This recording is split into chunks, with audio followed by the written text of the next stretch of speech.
What up, and welcome to another Mograph Mocast. I'm Dave. And I'm Matt, and joining us today is our good friend, Miss Penelope Nederlander. Hello. And Mograph is a supplement to our site, mograph.com, which is a motion graphics tutorial site with tutorials, plugins, podcasts, and other Mograph stuff.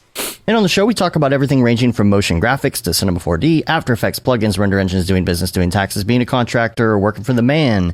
And you can email us, info@mograph.com. Let us know what you think about the show, questions, concerns, queries. Let us know what you want to hear. What topics do you want us to talk about? It can be noob, it can be expert. We will try and adjust ourselves to the whole expert thing. I don't know. The favorite moments are coming in. We're getting favorite moments, and we prefer those over email for the episode 200, which we have no idea what we're doing for that. But episode 200, we're going to list some of the favorite moments from different people. We're going to play some outtakes and maybe some other fun things. But if you email your favorite moment, info@mograph.com. If you have, even if you have an episode and time code where you would like me to grab something from, that would help me even more, because it's way too hard for me to figure that out just, on my own and go back through all of that. There's who knows how many months worth of chatter on record. So, I want that one episode where I tried telling that really bad joke, and like, yes. I mean, there's been two I know of where I've tried to tell a joke. So all of them. And, and like, I couldn't get through it because I was just laughing so hard. Anyway. Oh, yes, I do remember that. Gosh, what episode is it? I don't know. It was early. I don't think we were doing video yet. It was 2 houses ago. It was. Yeah, it was 2 houses ago. It was a long time ago. Well, let us know. Favorite moments. And then this week, got quite a few things here on the week wrap-up list. Number one, Matt, you actually did a little Mac Pro Tower hack this week. Oh, yeah. You didn't talk about that last week, did you? I thought that was last week. It was last week. Sorry, I'm just trying to line up my camera. Did you get that working? Or? Yeah, I got it working. So and after doing all this, I see exactly where we are going to run into problems with Mac, with Apple.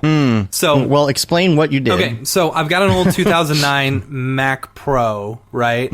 And I was really upset because I couldn't update it or anything like that. Like, Apple was just like, screw you, pal. You can't have anything nice in this world. Even though it's a super, fast computer, and it still renders, After Effects faster than any of the computers I've got. So, there was a hack online somewhere that would allow you to upgrade the firmware to make Apple think that it's a 2010 Mac Pro, so that you could upgrade to Mojave and stuff like that. Or what's the other one? I have no idea anymore. Sierra Mist or something. Catalina? No, it's not Catalina. Sierra Mist. It's the one right before Mojave. Sierra something. Dr. Pepper. I don't know. Anyway. So I was able to install the firmware. I ran into some issue where it just would not update. Turns out I had to upgrade the firmware first to some newer firmware that my computer needed, and then I could upgrade the hack firmware. And then I was able to install. No, it wasn't bad. It wasn't bad at all. I was worried, but I was like, I told myself, I was like, I don't use this computer for anything. So if it bricks, whatever, it bricks, who cares, whatever. So right.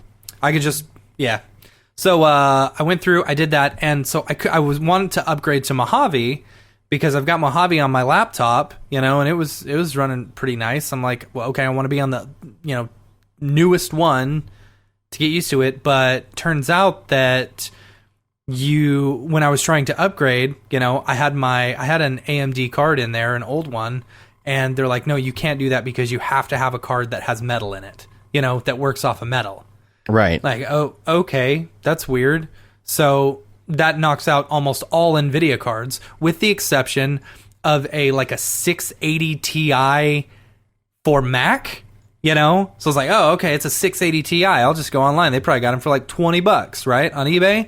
They're still $300, all because people are wanting to stick with NVIDIA for upgrading to Mojave, but there's only maybe 5 or 6 cards that will actually be able to upgrade in these Mac Pros, and they're so expensive. These cards are so expensive, all because they have to run metal. This is why we've been pushed out of Mac. Yeah.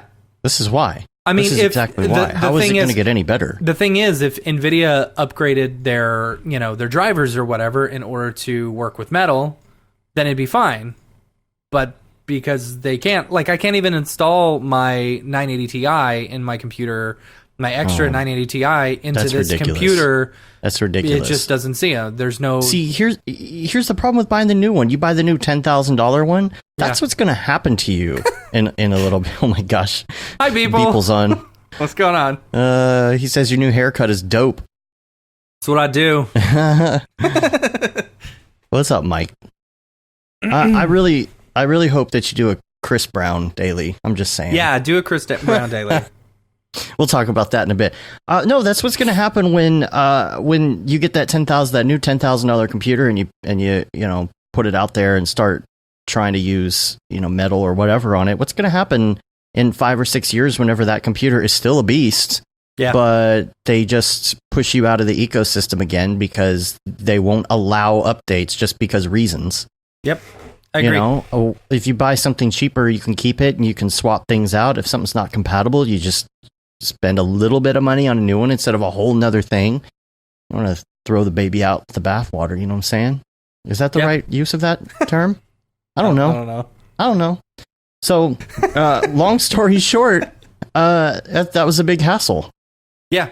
I mean, it's so cool. It's doable. It's cool to have the new operating system. I don't feel so left behind, and if I want to do something with it, if I wanted to use it as an extra render node, for Deadline or something like that, which I have been, that was my whole purpose for upgrading this, because I want to I want to hook up all this Deadline stuff so that we've got some extra, power and whatever for After Effects, to be able to, I want to be able to render After Effects, efficiently. And so I need 7 computers to do it. Right. So yeah, because that will give you at least 5 frames of RAM preview. Right. Yeah. Cool. Okay, other things on the agenda. No spoilers. Did you watch the new Stranger Things yet? I'm on episode 7. We got 2 more. Me and my wife. We were up last night. No spoilers. No spoilers. We were up last night. And we finished episode 6. And I was like, oh, man, I really want to keep going, but it's already 1 in the morning. And I know if we keep going, it's going to be 3 or 4 in the morning by the time I finish. And I just can't do that to myself. What do you think about the effects so far without giving anything away? I have thought they've been very good. I've thought it's been a really good, you can tell that they've upgraded. Got more budget. Yeah, that they've got a bigger budget, There's still, that's the problem with being in this industry, is you so easily notice the little things that nobody even cares about. At the beginning, I think I saw some sparks that went off in something that were not motion tracked to the camera movement. And I was like, they just threw the sparks in there and didn't even keyframe them to make them look, it was just hanging in midair. And there were a couple little things like that where I'm like, but it's not that it's bad. It's just that I notice things because, that's what we all do, right? Yep. So we go, notice bad cuts all the time. The bad cuts, man. Yeah.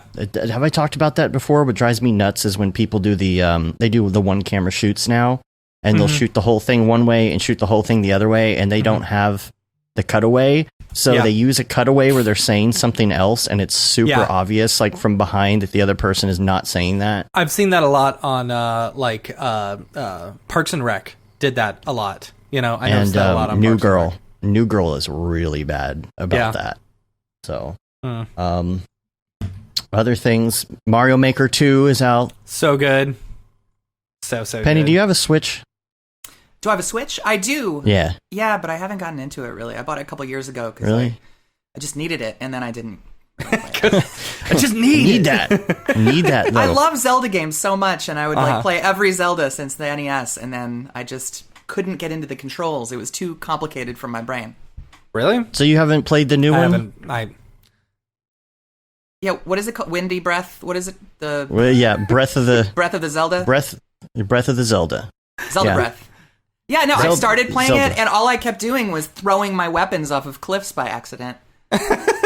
Well, I can understand the controller thing. You know, it's like opposite controls of Xbox. You know, so I haven't really played it for more than like 5 minutes.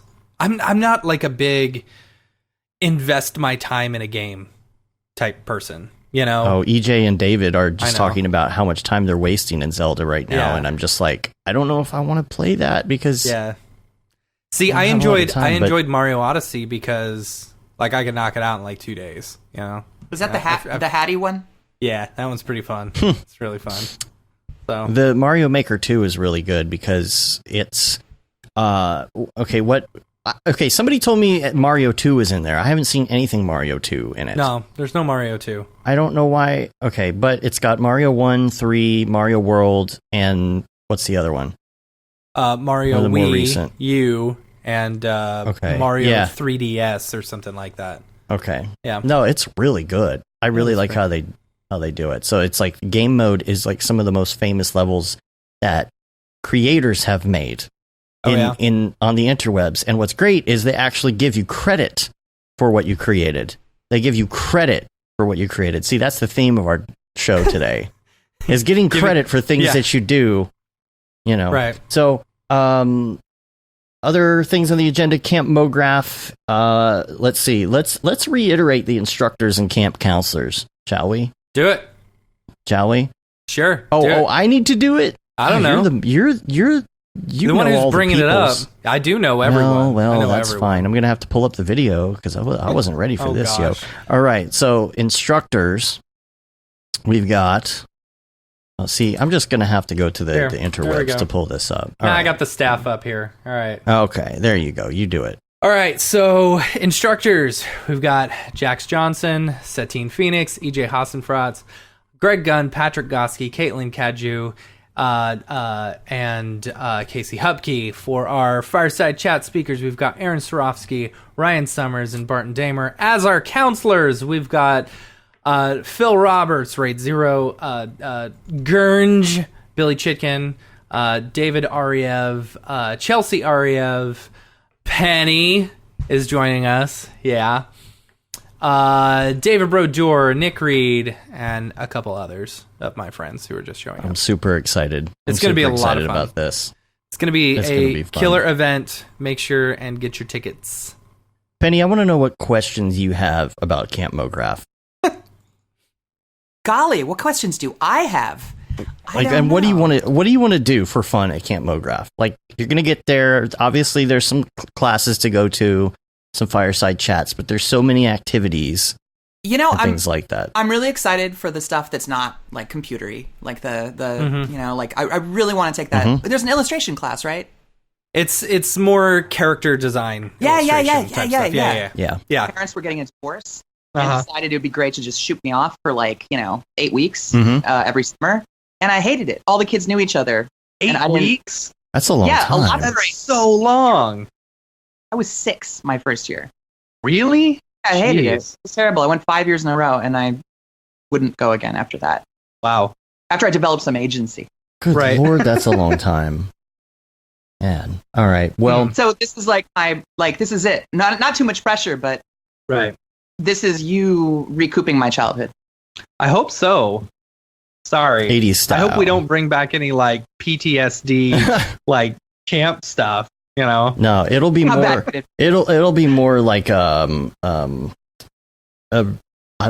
a good name for it?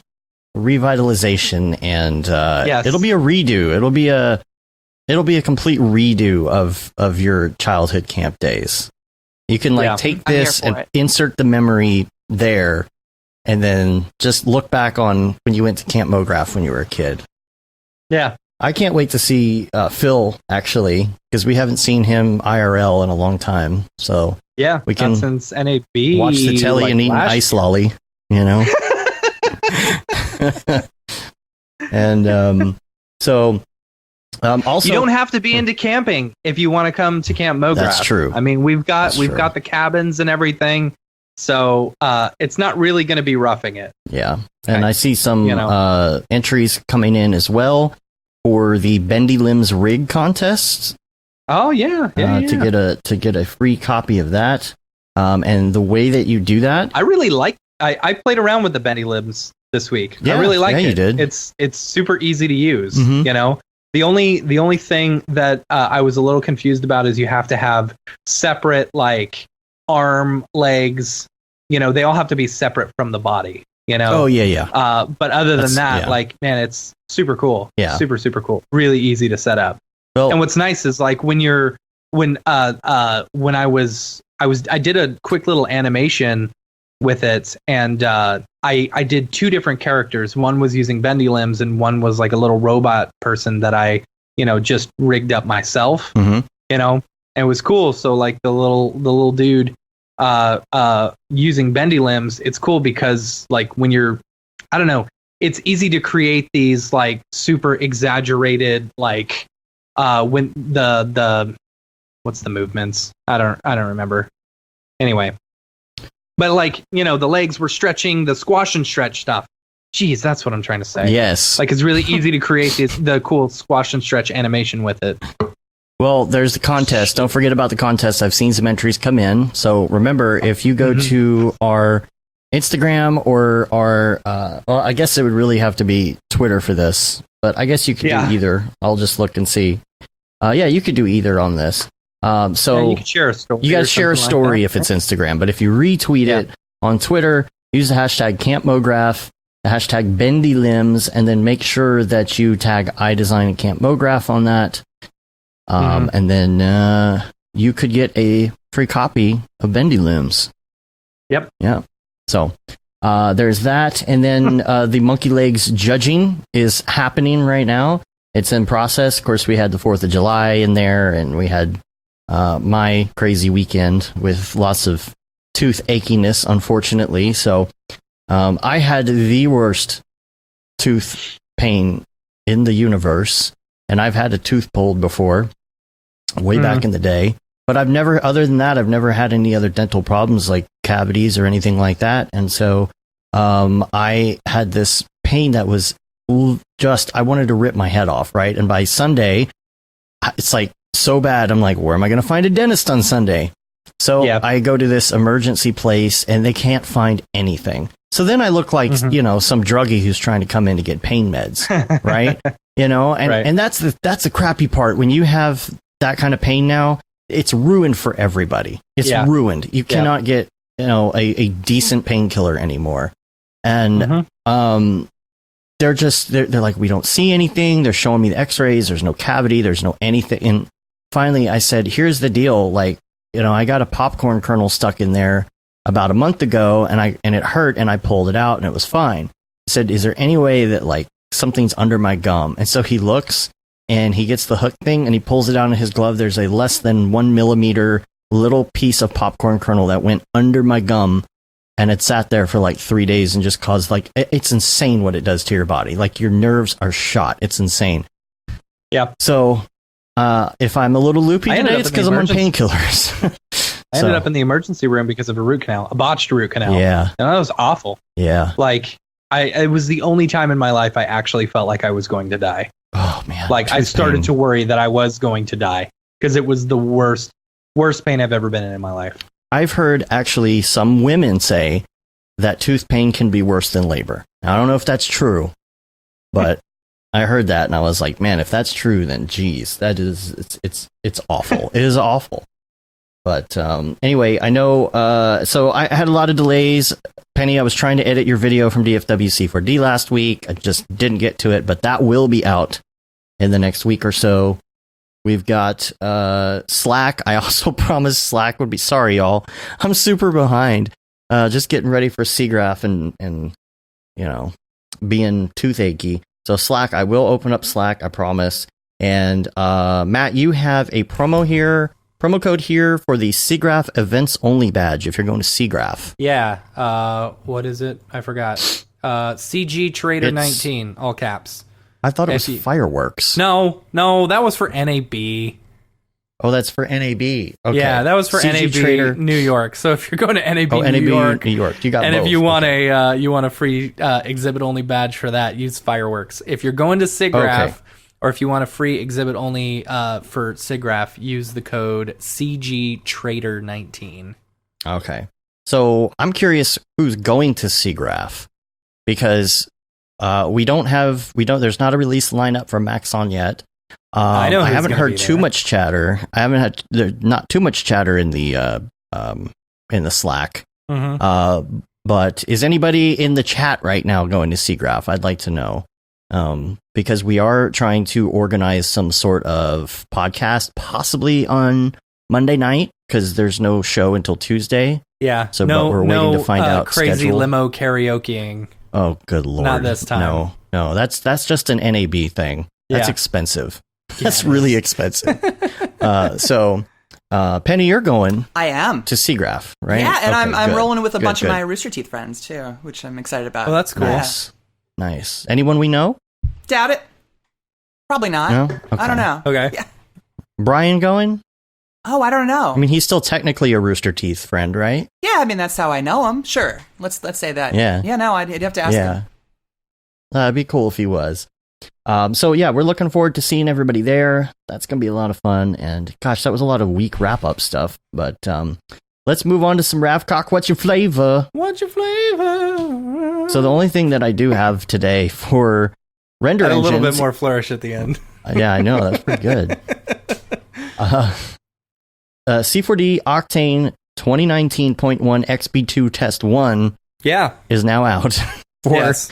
Cinema 4D. Basically, the new Octane in Cinema 4D Mhm. test. 2019. If you'd like to try it Yeah. out and see. Matt, you actually opened it up this Yeah. morning for a minute.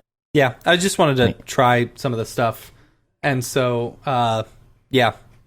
Any thoughts?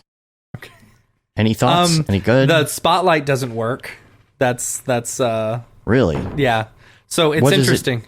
So you make the spotlight, and everywhere where the spotlight should be is black, and everywhere where the spotlight shouldn't be is light.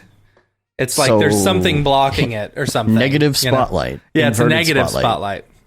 It My wife sucks just came in. light She out. said, "Hey, tell Penny I said hi." Oh, hi. That's funny. Oh, the upscaler. The upscaler's in. I want to check Oh out yeah, I the haven't tried upscaler. that. Oh, that'd be fun. Yeah.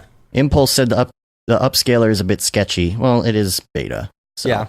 we'll wait and see what happens with that. So, I don't know much more than that. The problem is, like, I just don't, like, I'm not in one particular renderer every single day, you know? And there's been so many updates since I was using it every single day that, like, I don't know what's single new day. anymore and what's, like, been there for a while, you know? Right, It's the same yeah. with cinema.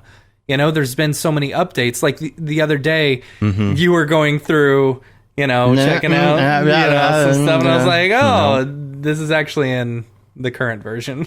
Yeah. So, let's see. What else? Oh, no, that's it for Ravcock today. But Yeah. let's go to topics, Do it.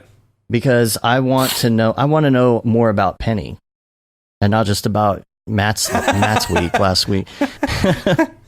And so we've got some good topics today. And number one is that you've been freelancing again. Mm-hmm. Yeah, I like when I lived in LA, I did 10 years solid of freelancing, and then I moved here, got a job, was like creative director, art director for 4.5 years, and then it's back in the freelance game for about 4 months. And then I got a full-time job at Rooster Teeth Okay. for a year and a half, Yeah. and then I was gonna say you weren't at Rooster Teeth for 4 years. no, go ahead, sorry. that was in ships. And so Yeah. so like I am back on the game like for the last, I don't know, since I quit the end of March, I want to say. How do you like it? I mean, it's just so much better. It's just so much better. Like, legit, I don't know if anyone's heard about all the Rooster Teeth stuff, but I have. I was actually gonna see if you wanted to talk about that at all today. I haven't actually. Can we talk about that, or is that a? I am not like lawyery to know like what you know my like contract says that I couldn't do, but what I can say is that I put in over 400 hours of overtime during the dear. 6-month season, and like so there was a thing like there's a lot of Glassdoor reviews from employees who are there, got laid off, quit, whatever, and someone found them and posted them on Tumblr. That's the bad one, right? They're all bad. Yeah. And then that made its way onto a subreddit, and it exploded like maybe 3 weeks ago. Because no way. Yeah, it was like I think they got like something over 10,000 updoots. Is that how you say What's it?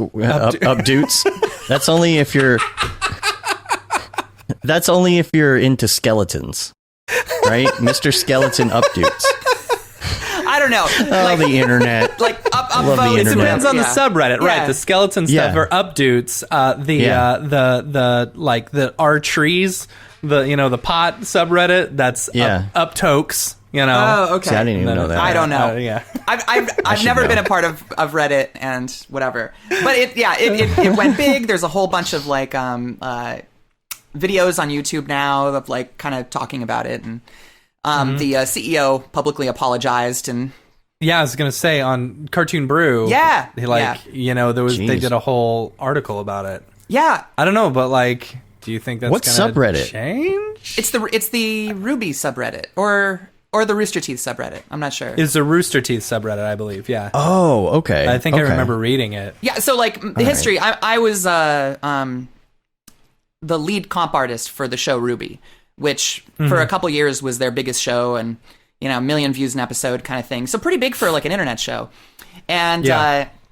I want to say that like 95% of the people I worked with at Rooster Teeth were awesome. My team was rad. I had a team of like 8 comp artists and then some additional comp contractors that worked under me that were just a pleasure to work with. My VizPost supervisor and producer and all these people, the director, Carrie, fantastic. There was a few people at the top that were responsible for untenable work hours. And I mean, just, like I was looking back, I recorded my hours in a spreadsheet, and one of the weeks I was like, oh, that's 1 week where I worked less than 40 hours. But it was a 3-day week during the holidays. Like, because it was... Oh, jeez. God. Yes, it was like, okay, I've got a day off Yeah. for Christmas or 2 days off for Christmas, but then I'm going to work, like 12 hours, 3 days to make up for it. It was terrible. So that means you're very much enjoying the contract life. I'm guessing that. Yeah, I mean, like just the idea that you work a long day, you can charge for it, and if you don't, Right. that's on Right. you. That's not someone else. Yeah. Putting that on you. Are you having? How are you doing as far as like getting new clients and stuff? With stopping and starting, I can imagine you've kind of got to get back in the game and tell all your clients like, "Hey, I'm back." That kind of thing. Is that going well? Are you? Well, all right, so.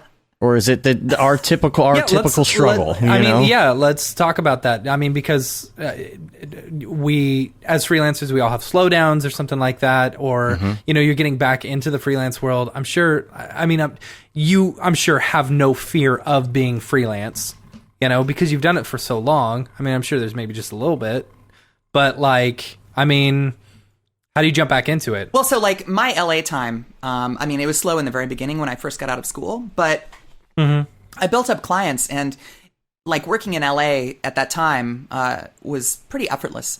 Like you do good work, you finish your jobs on time, you're fast enough, they'll keep hiring you. And there was enough like cross pollination between producers and art directors that, someone would go to a new shop and be like, oh, who should we get for this? Oh, well, call up Penny. Oh, okay, cool. And so I would get, like new clients just from people moving to new companies. I'd never had a reel. No, not a reel. I never had a resume. I never sent out resumes. If someone needed to see a reel, I had it online, and that was great. Yeah.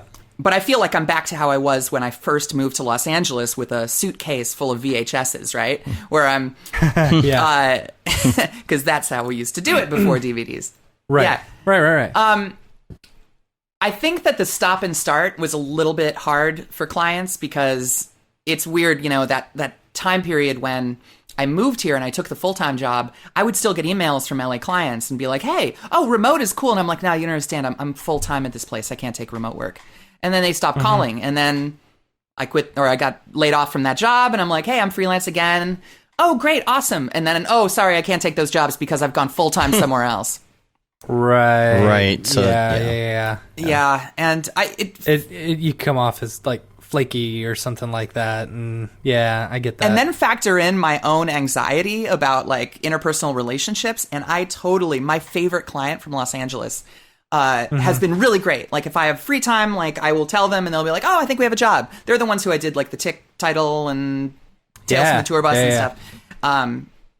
My main title client. And this last time I had to take another job that I was on hold for them. And I'm like, hey, can I challenge? Okay, you can't book me, great. And then I wrote, they're like, let us know when you are free again. And so at the end of the job, at the end of the month, I wrote them and I got no reply. And then I was like, oh, okay, all right. Obviously, I should think the worst. And so I'm like, I'm going to give him a little bit of space. And then like a month later, I wrote him again. And I'm like, hey, just letting you know I'm free. You know, like if you have any jobs, no reply. And so immediately they hate me. I'm positive. Oh, right. I'm positive. And I finally texted the producer again and just like, hey, are we cool? Did I do anything to screw up? Did I say something in like one of my presentations? No. And he was just like, no, we're just not busy. We're cool. We got stuff coming up. And so I guess I'm going to get more work, I hope. But yeah. I read a tweet from Ryan Summers this week, who just happened to mention that a lot of people have been telling him that it's just been slow as of late. And I don't know if that's just the summer. It hasn't been slow for us this year, like up until the last 1 or 2 weeks. Yeah. All of a sudden. But, it's summer and you're always like, people are on vacation. They're all going to come back. It's going to be the end of August, September, and everybody's going to be ramping up again. It's really hard to tell. I don't think a 2-week lull for us really gives us a clear idea of anything, But apparently a lot of people have been saying that it's been a little slow. I don't see how. People always need motion graphics. But, it's a collective lull, I guess. I feel like what do you do whenever you're slow? When I'm slow? Yeah. Panic, eat things, drink things. Okay. Yes. No, right. We all do that. What I've been doing lately, and I was just saying this a little bit earlier, is like I'm really trying to figure out what to do with my time. And so I'm just like trying to teach myself new things and do little personal things, which is kind of not an area that I've ever really, like I was always kind of like testing things out on jobs. But now I'm like, all right, well, here's some software I don't know. I'm going to try cracking this open and learning it. So that's new to me. So like what? Redshift? Okay. So I've been super into Redshift because I've just been avoiding using any third-party renderers for so long. And I'm tired of my friend John Robeson making fun of me constantly. He's been giving me crap. I think about it Redshift forever. is a great one to get into. It's like you're not going to go wrong with that. Yeah, especially with the acquisition, Yeah. I mean, that kind of seals it pretty well into history. It's great. Yeah, I don't know if I should feel bad that I skipped Octane, but I think that you could, if you learn Redshift first, you're going to be able to jump right into Octane with no issue. Yeah. I think it's good to know both. I still do. I still think it's good to know both. You never know what client's going to come to you and be like, hey, can you use Octane? I think if you're starting in Redshift and you're doing stuff in Redshift and then somebody comes to you and says, oh, hey, can you do Octane? I think you should just tell them yes. Because I don't know. To me, it's all about... I think you're going to be able to get enough support and help, and it's easier to learn than it is Redshift, in my opinion. So I think it's all about process. You learn the process. They all transfer over to one another. Like, Redshift, you kind of know Arnold, you know Standard, you kind of know V-Ray, it's all. And nodes, then you can really jump into a lot of things. Or how are you with nodes? My issue with nodes in Redshift is I don't understand the math as well as I do with other programs. Like, like Espresso, I'm used to using, Espresso or like After Effects expressions. Like the math is very one-to-one, and I'm finding that I'm not getting the results that I expect because of like negative 1-to-1 or the way that floating point math works. And like, I still don't understand why I can't just use an invert to invert a curvature node, for instance, right? Like to me, it just seems to make sense that if I wanted an edge to not be, what is the default? White? On a curvature because white is positive? Matt? I don't know. I think it might be black, but I'm not sure. Okay, but... Because I think I just did this the other day and then I had to invert it I was like, this doesn't look good. Yeah, but so that's like it. I do it, and then I have to like throw a range mapper on there and fiddle until I'm really just used to being able to like see the math in my head, writing expressions or in espresso, and it just working. And that's because it's the visual light stuff, floating point stuff. It doesn't make as much sense to me. Yeah, but I get. I'm about halfway through my Redshift training right now, by the way, and I mean, I like it. I feel like that's that's such a great thing to know. But yeah, you're right. I've heard a lot of people say that about Redshift, that there are things that it's just like, why, you know, I don't know. Yeah, but it's great. And like, I built this computer and it's just super fun. My process in 3D has always been like, all right, let's see what this looks like in standard. All right, okay, now I want it to look a little nicer. Go to physical. All right, sweet. You know what'd be great? Some GI. I don't have time for this. Okay, turn off GI. Yeah. And so to actually be able to like do anything with GI and like much more natural lighting is a different feeling of 3D for me. Yeah. I remember like the thing that totally got me was the IPR, you know, like not having to render buckets.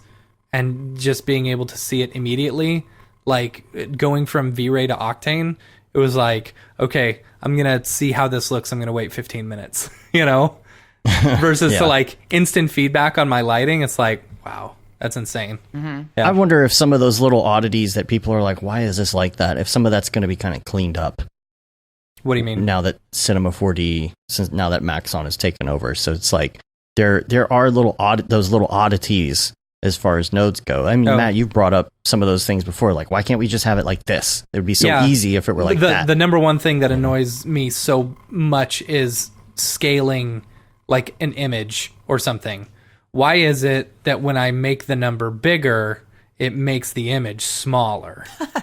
Like, no, I understand why. Someone explain this to me. Because if you think about like, okay, so if I go from 1 to 2, I'm actually increasing the amount of, you know, resolution. No, the amount of times that it like, you know, shows up in the same space. Yeah. Oh, okay. Exactly. It's like you understand the reason why, but can it just be, you know, the other way, you know? Yeah. I don't know. Yeah. It's like every other thing you scale up, you make the number bigger and it makes the image bigger. You make it smaller and it makes it smaller. It just that just doesn't make sense to me. The Baron request line. Baron request line, right? He's going to be in LA, by the way. He will be in LA. Yeah. He was talking in the Slack channel this morning. Everybody's like, "Sweet, we're all going to like barrage you with all of our things that we want in Cinema 4D." I just want to be able to double click on the material and be able to the material window. No, set the default, what it turns into. Yeah. So because you double click in the little material open window at the bottom. It always puts a standard material or physical I want to be material. able to double click and then get like a Octane material, you know? Yeah. Or set or whatever. Redshift. You know? Default, yeah. What bums me out is the that every render engine has things that you want, but they don't all have them. Like I have a really hard time keeping like and I mean I get why. Obviously they're different companies and they're each like vying and trying to figure out new cool things to do to draw you to use theirs, but like you know, like Cycle's interface is gorgeous, you know, the like node interface. And you know, but like some things don't work in Cycles and some things like and I forget which one is which, and I'm like, oh wait, now how do I get the particle color into the thing? And God, someone was saying this the other day, is like the interaction with like fields or something like that, being able to like pipe with Redshift, you have to pipe a thing into a vertex map and then the vertex map into a node, and like I hope that this bringing Redshift in and Redshift getting like, for instance, the noises, and I hope that there's also going to be more interconnectedness with the rest of the program. I agree. I think that's what everybody's thinking. Yeah. I lost my notes. Here we go. Okay, so something that you mentioned to me before the show for notes as well was the communities, you know, when you're working remote, you know, so if you're doing, I guess, a project for somebody working remote, obviously, from your cool setup you got back there. You're talking about these communities. Are you asking people for like advice on things? Are you showing people things in certain communities and getting feedback? Is that what you're talking about as far as communities? Like or are you talking about just to help in the day-to-day or chat with people? Like how do online communities help you in your day-to-day? So I should probably start with, I'm not really a fan of like communities based around a thing. Like, I mean, just personally, I always end up getting frustrated because like, I don't think that one thing is enough to bond. Like, I don't know. I've just always been a little bit like, you know, I do my own thing. I like talking to people and my friends in person, but when there's an online community, it's just too much. But that was in Los Angeles, and now I'm here, and I'm in Austin. There's just not a really big motion graphics community, and you know, like my whole like freelancing career has been based on either word of mouth or like friends recommending me or whatever. And when you're doing remote work, it's just so much more difficult. Yeah, so basically, anyways, long story short, sorry, day drinking is a bitch. I've just found to be able to like, yeah, all those things, ask questions of people, you know, recommend people. I had an agency thing where I couldn't take a really small little project, so I asked Liam if he would take it, and he did, and that was great, because then I don't have to like turn someone away. I can, move it over to them. And I was working with him at Quince Imaging, him and Zubair, because they needed another person, and I know them through this community. And so just from like the networking standpoint, it's nice to know that in Austin I can rely on asking a technical question or getting to know people, expanding my circles of work and influence and inspiration. And that's a very new thing for me in my life. Yeah. Do you think that maybe the that because there was such a big scene in LA, that it's like, for me, it's like, it's almost like I need a fix, I need my fix. I got to get online. I got to talk to someone, Yeah, but you're like, Mr. Chatty Chat. That's the thing. I am. Like, yeah. I read every single comment in our Slack out of the 800 channels we have. I mean, it's very creepy. It's ridiculous. But it's like, I don't know. I just like, that's where I am, But I'm sure if I was in a place where we actually had motion graphics artists, that isn't Dallas, Texas, that it may be different, if I was working with the team. So, yes, I enjoy working with a team on Slack, like not on like the Mograph Slack, but like on our own personal Slack. I like being able to bounce things off in that way. But man, I don't know how you I don't know how you set your phone to vibrate every time someone says anything in any channel on Slack. I got to turn it off sometimes. There's, when I get into the flow and stuff, I got to turn it off. It got to the point where my phone was vibrating like every 5 seconds. Oh yeah, and happens. This was like a year and a half ago, and I was like, nope, I'm not going to have that distraction in my life. It is not going to happen. I will peruse channels as much as I can, but there's no way. Like, it sucks that I miss some stuff sometimes, and I hate that. And hopefully, I get all the questions or whatever, the people at me and all that kind of stuff. But man, how do you do that? I mean, I snooze it all the time, Man. I snooze it all the time, but like when I'm driving, I snooze it, If I'm like intensely focused on a project, I'll snooze it. But I always go back and just read through everything, just skim through it. I want to know what the conversations are about, Yeah, and that's sometimes what I do is I just skim. Sometimes I'm like, ooh, I'm glad I'm not a part of this conversation. This is a tough subject. I'm glad no one added me, So... And we should have brought this up earlier too, but you switched to PC not too long ago. I did. Are you liking it? It's a mixed bag. I really miss the ecosystem of just the Mac OS.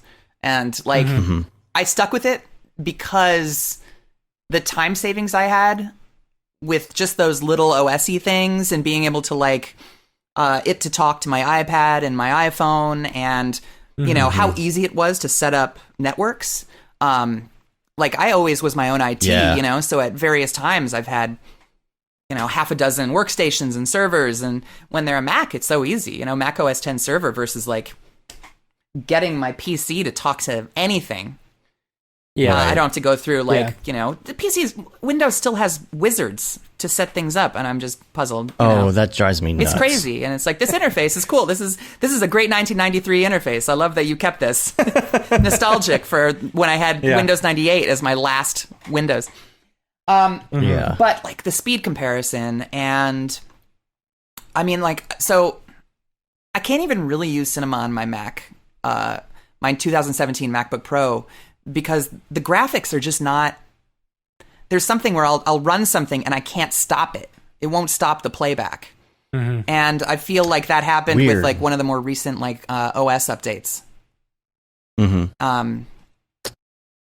I don't know. That's the thing that I don't like about the Switch. Again, is I've probably said this before, is the little things you lose in the ecosystem. That's why I still have my MacBook Air on my desk, because I still use it for notes, and I still, you know, I try and use like what's the one with the elephant, the Evernote, you know, and all that kind of stuff. But I really like notes, except when, again, the stuff gets outdated, right? Like my MacBook Air won't run certain things if I update the OS, so I have to leave it like this. But then my iCloud doesn't work correctly anymore and destroys the notes from my phone. Like this morning, like all of my notes from for the show that I've been putting on my phone, the other one overwrote it.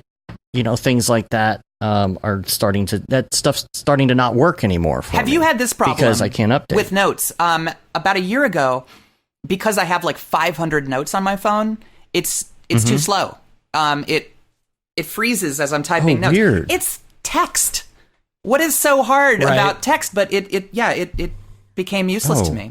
Needs 2 gigs Never of RAM had in that order to problem. run Yeah, I know. text. You know.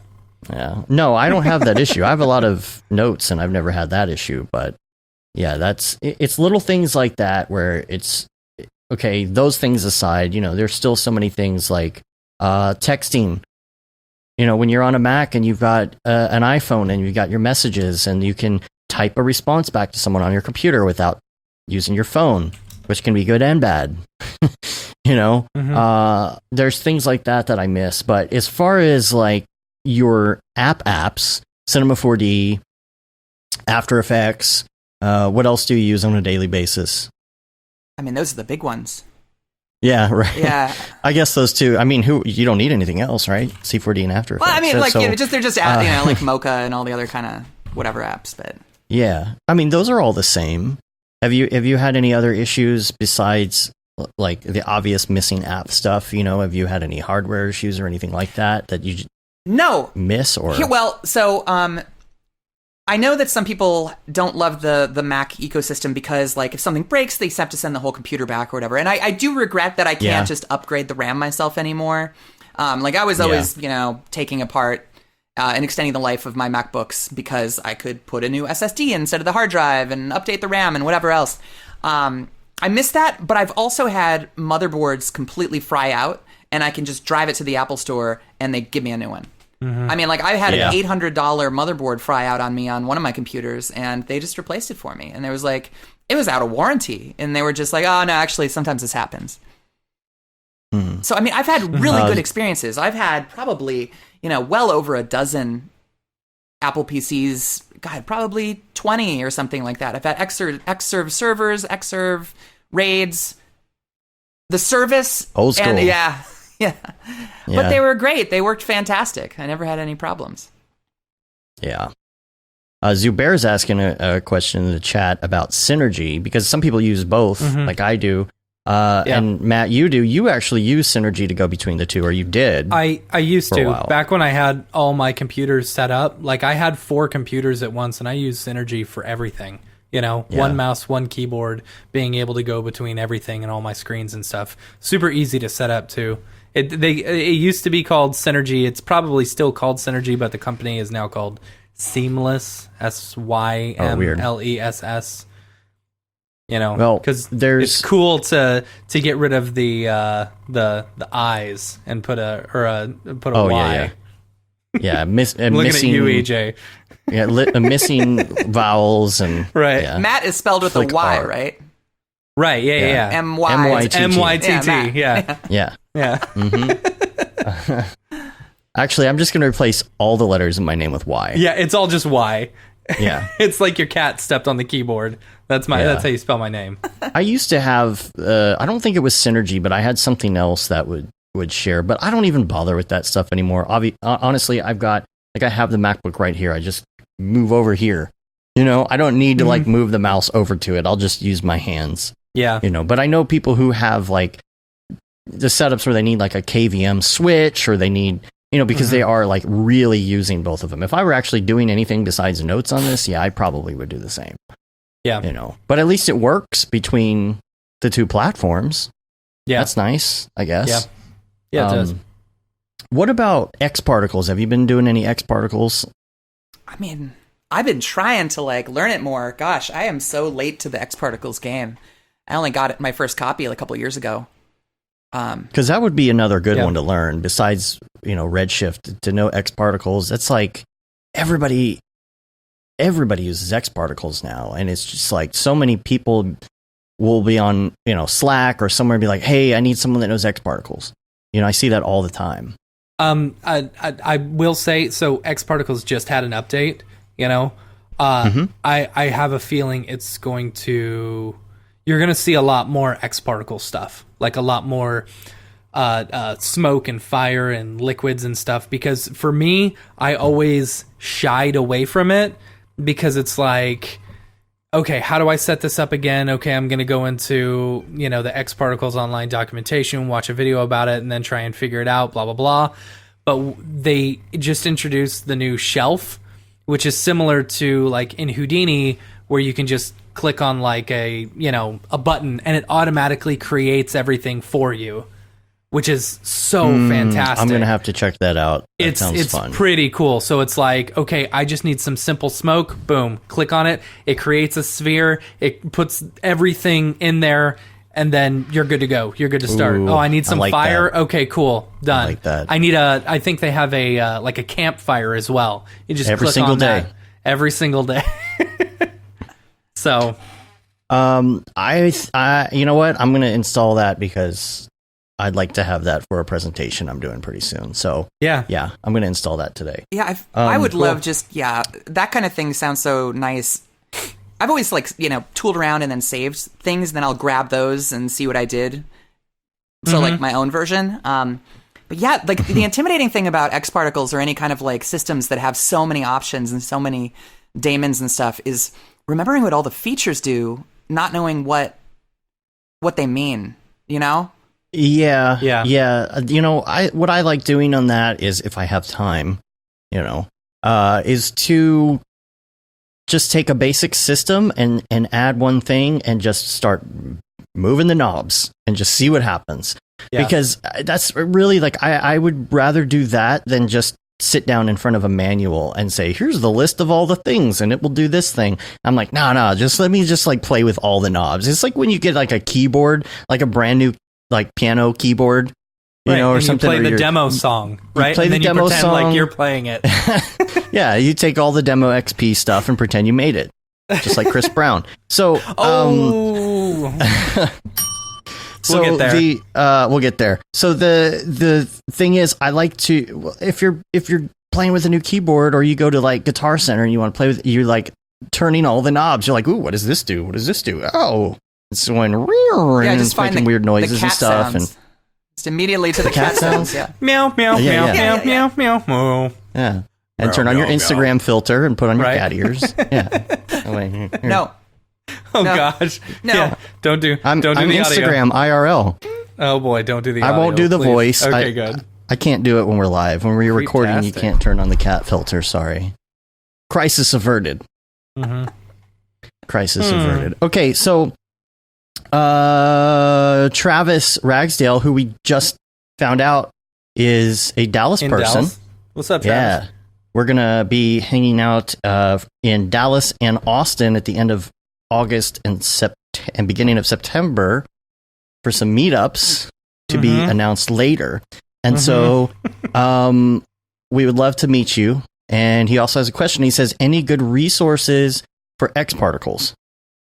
The online, honestly, Insidium has some of the best online materials. They've released some really cool stuff, the snow stuff that I kept seeing all these examples of, and I'm like, I just need to see how this was built because I can't figure out how to build this. Like, they put that out there and everything. Speaking of, and then say X particles and Bob shows up. See, that's right there. Bob is your resource. You can actually just hound him in our Slack channel all the time. Yeah. Best voice in the business, by the way. He loves that. Yeah, he loves it. What'd you say, Best Benny? voice in the business. It's just like I would Yes. go to sleep listening to those. I know. When he says random, he rolled. He's just random. Yeah. See, Bob shows up like a genie. Yep. Just some gorgeous results. Their Discord is really cool because if you're looking for how to do something, you go to their Discord and you can search for something. And because Discord isn't like Slack where the messages disappear, you can go back and find other people who were probably having a conversation about something that you were, trying to do, So I'd say that's a good one. I took Tom Bosley's. There's again Tom Bosley, Bob Walmsley, Tom Bosley. Yeah. Bob Tomsley, Bob Walms. Yeah. You're just making up English anyway. names. Yeah. What is the Eddie Izzard thing? The back-to-back buck six truns. No? Yeah. That's throwback. Anyway, Yeah. Tom Bosley has a great course, and I went through his course, and that was a really good start. And it works as a great library too, because even if you don't go through everything, it's that whole mentality of knowing where to get certain things and certain tutorials if you need them. Bookmark this thing because someday you might need it. You don't have to go watch it right now, but that you have that as a resource later on. And so there have been times that I've needed to do this thing and I'm like, oh man, how did I know that was in the Tom Bosley thing? So I'm going to go into that library now and I'm going to go to that video and watch, and it's divided into chapters and all that kind of stuff. But yeah, honestly, their library is a great starting place. So yeah. Yeah. So this is interesting. Breaking news, right? Breaking news. Breaking news. So, and I had to double check this just to make sure. EJ was texting us. So Oliver, I'm going to say this wrong, Meisberg, he was the chief product officer at Maxon, has apparently left Maxon, and he's now he's the VP for RenderMan technology over at Pixar now. Whoa. Yeah, right? Wow. So, does that mean Maxon's going to get involved with Pixar? That'd be fun. I don't know. It's interesting. So that's kind of neat. I wonder what what are they going to do now? So yeah, it's only fair. Fun. It's only fair. See, you heard it first here, folks. Yeah. I don't know about all that. Yeah. Okay, let's get to this topic because I really want to talk about this. Let's talk about stolen art. Yeah, let's talk about Instagram. So the first thing we've talked about, the thing is, just don't do good art because then someone will steal it. Someone will steal it. Yeah, that's true. Make sure all your art is Life bad. hack. Yeah. No, Jan. Okay, wait. Hold on a second. I'm going to find the Instagram account because you have. I guarantee, if you're in Mograph, you've most likely seen this. It's the astronaut things, and when I say the astronaut things, you're like, wow, that could be anything, right? Yeah, right. So let me find the account because you'll know exactly what I'm talking about when I show this video up here. Okay, check this out. You've seen the video, the astronauts. Right. This might have audio. I might have to mute it. Now, thanks for not having a mute button. You've seen this before. Jan Sledeko, I I believe he's going to be at SIGGRAPH. I think I asked him if he was going to be there. So he made this video. Now, look at the view count on this, though. I think this is interesting. This is 38,000 views, right? Mm-hmm. That's a good. That's really good. That's good. That's really good. Yeah. And the thing is that he did like a series of these. And, you know, like this one here was the first one, I think, with the car and the floating car and the astronaut, 28,000 views. Now, we've all seen this because we're in the industry. And, you know, I think I met him last year at SIGGRAPH. I think that's when we met. And no, it was a couple years ago at NAB. It was NAB. Okay. Yeah, because we were doing a podcast and he was on it. I was like, wait a second, you're young Sledecko? That's right. That's right. I didn't even know who we were hanging out with. Yeah. So it's something that everybody in our industry has seen. You know, not everybody, but you know what I'm saying. It was a popular one when it came out. And so it shows up on freaking Chris Brown's Instagram. And the problem is when you see something like that as a designer, like he did, and you're the first thing is like you're really pissed because you're like, what the hell? You just stole my thing. Usually it's like an account that's not popular, but this is a, you know, famous musician, if you can call it music, and it's completely ripped off, completely stolen. The music has been changed, and there's so much time. He even like took the music. Yeah, he changed the music. Can you show me the tweet? It's not even. Just go to his Instagram account. You can find. It's not. Make me go to Chris Brown's Instagram account. Yeah. All right. So, like Grant says, you know, he put in so many late nights of his personal time working on those pieces, and you know, it's messed up that it gets ripped so easily. No, he didn't recreate the video. He took the original video and put new music on it. And this is like so messed up, and the comments are closed on it, so you can't comment and be like, you ripped this off or whatever, you know. No credit is given, nothing. Now it has almost 1 million views. And that's kind of the crappy part about this, right? The artist wasn't tagged, he didn't give any credit, he changed it. For one, you can't change it, you know, and so what do you do as a designer? You go to Instagram and you report it. And then I checked out this process to see what it was like because I wanted to know. Because I feel like Instagram is really big right now when it comes to 3D designers and animators and motionographers, whatever you want to call it. And it's so big that there's a lot of rampant piracy. A lot of people have been like, oh, this account's doing like Instagram dailies, but they're just stealing other people's dailies, which is not, it's not, I'm not downplaying it. That's also ripping things off, but this is on another level. This is somebody who's got a crazy following. They're verified. It's a verified person on Instagram who's doing this. 54.9 million followers. Yes. So he puts that out there and it gets all these comments and everybody thinks it's so funny. Now, how many people started following because of that? How many people watched it? And he has zero credit. Nobody knows who created this. Just assumes, I guess, that Chris Brown animated. I don't know. Or that he, you know, paid someone for it. What is the point? First of all, 900,000 views. Right. We're at almost 1 million. So to me, when you go through this process, I looked, you report this and you can't just say, oh, this is mine and submit it like you can on YouTube. Because even YouTube has a pretty good process now for that, because we've had a lot of stuff copied and we have to fill out these forms and all of that stuff. And it really is a pretty simple process though. And it does get taken down pretty quick. Now, in this case, I went to Instagram to figure out how to do this. And besides the fact that I couldn't barely even get the pages to load correctly, it is a really hard process to get this taken care of and submitted. And I'm sure that by now he has submitted a copyright claim, but the video is still up. It should be down by now. And the other thing, is there any content matching system on Instagram at this point or anything to see what's a duplicate? So to make it easier, to me, I think that Instagram needs to be called out a little bit on this because they're not doing the right thing. They're not doing what needs to be done, because there's musicians and artists and all sorts of people on Instagram. This isn't Facebook where people are just posting their political opinions and stuff. This is mostly photos and videos.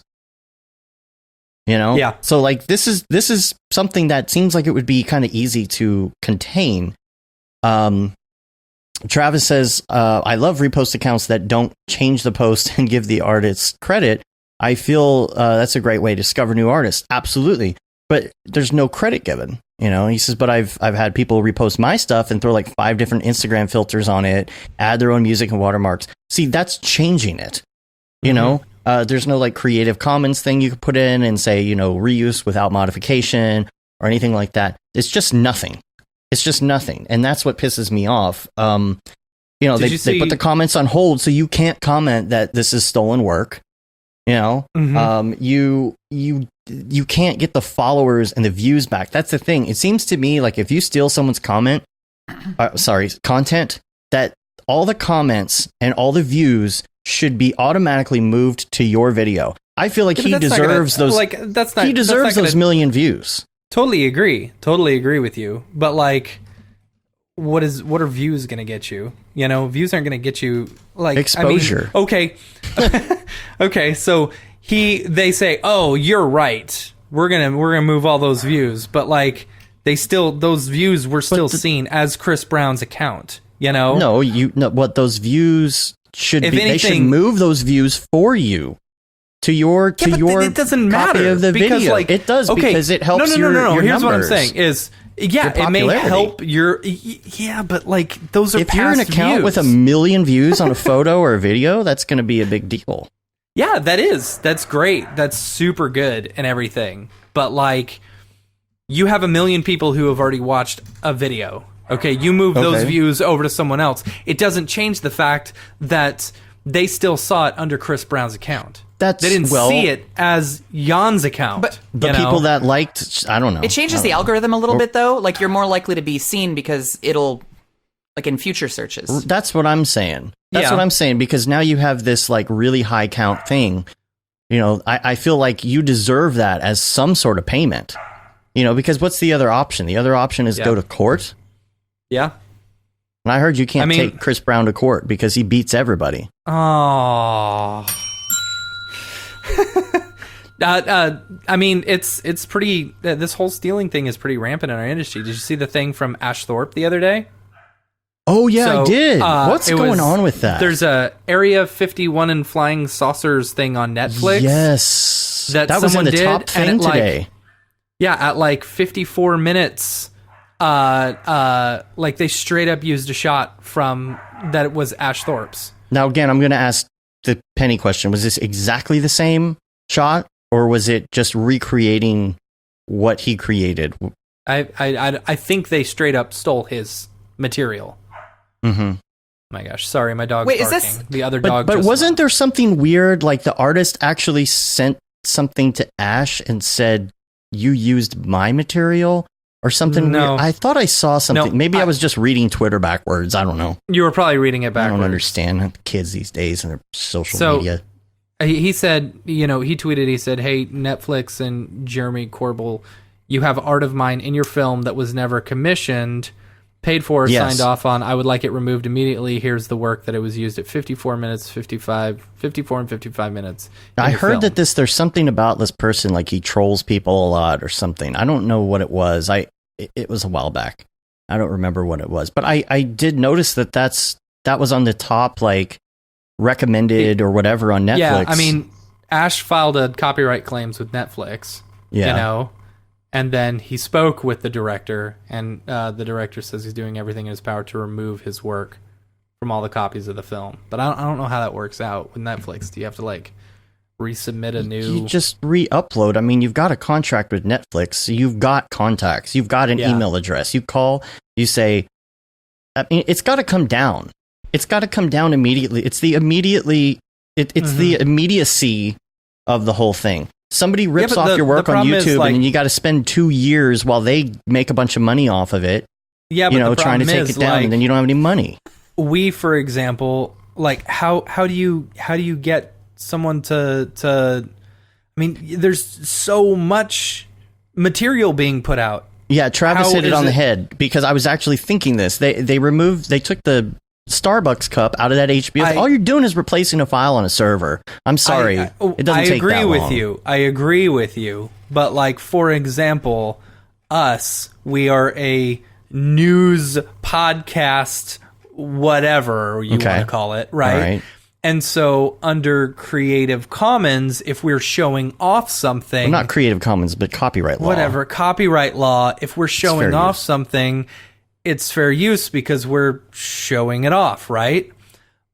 Or we're doing a technical breakdown or reporting on somebody's video. Like, we won't get a takedown notice for showing 1 second of that astronaut thing. But I'm saying, if it gets to the point where someone says...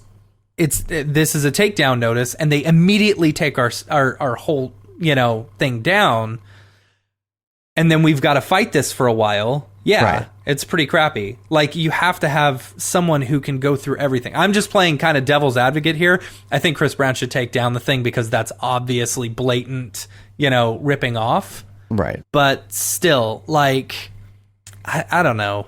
I'm trying to start a conversation about it, and I'm trying to get people going on it. Like, the first thing I would say is that people just need to tweet out about it. I think that's the first thing that needs to happen. If one of your friends is getting ripped off, I think the best thing to do is to tag as many people related to it as and call them out. I mean, even on my personal Twitter account yesterday, I wrote, I'm just going to start stealing Chris Brown's music since he thinks it's okay to steal everybody else's art. Kind of a smug whatever. And I was getting retweets and I was getting, all of that stuff. And I don't have a popular Twitter account, so I imagine if there are people out there who start, who are in the industry who start calling it out, I think that it's going to help. And I think if somebody gets ripped off, it's our duty. If we know, like, hey, this is our friend, I know he was working on this thing for like a year or something, and it's ripped off, and for sure that this is a ripoff, like, you almost need to do it as your duty because you would want those people on your side if it happened to you. So there's there's a lot of different ways that people are getting ripped off too. It's like not just one, like, copying the work. But there's an illustrator I follow on Instagram who some artist in another country somewhere in Europe was taking her illustrations, like, recoloring them and selling them as his own work. And he was doing it with a whole bunch of stuff, like motion work, 3D models, illustrations, and the community that follows her, like, jumped on him. And I also took part in that. And we got his account taken down, and I think he felt so attacked he took his website down. Probably restarted somewhere else, a different site or something, but... Yeah, I mean, like, you also... Well, the one... No, go ahead. Well, sorry. I mean, like, and then there's a difference between, like Chris Brown stealing it and another artist stealing and passing it off as their own work, right? Like, those are different types of stealing. And, I mean, you can kind of bet that at some point this, like, artist who stole this woman's illustrations is going to get asked to do something from scratch and isn't going to be able to. Because they're not skilled. Like dude we were talking about, remember a while back, he had his entire site was all just complete rips of other things. And we're like, what happens when that person has to do some work? Yeah. Or that listener we were talking about where someone came in for an interview and it was like all ripped off work. What happens when they have to sit down and actually do the work? Do you know that artist on Instagram, Esteban? Oh, no. I can't remember it off the top of my head. It's Esteban Diacono. He does, like, Houdini, like, inflated people and, like, really crazy weird little people sims. That sounds familiar. He did a post. I mean, some of his stuff, I don't know a better way to do this, but, like, super creepy, whatever. Yeah. Instant follow right there. No, amazing.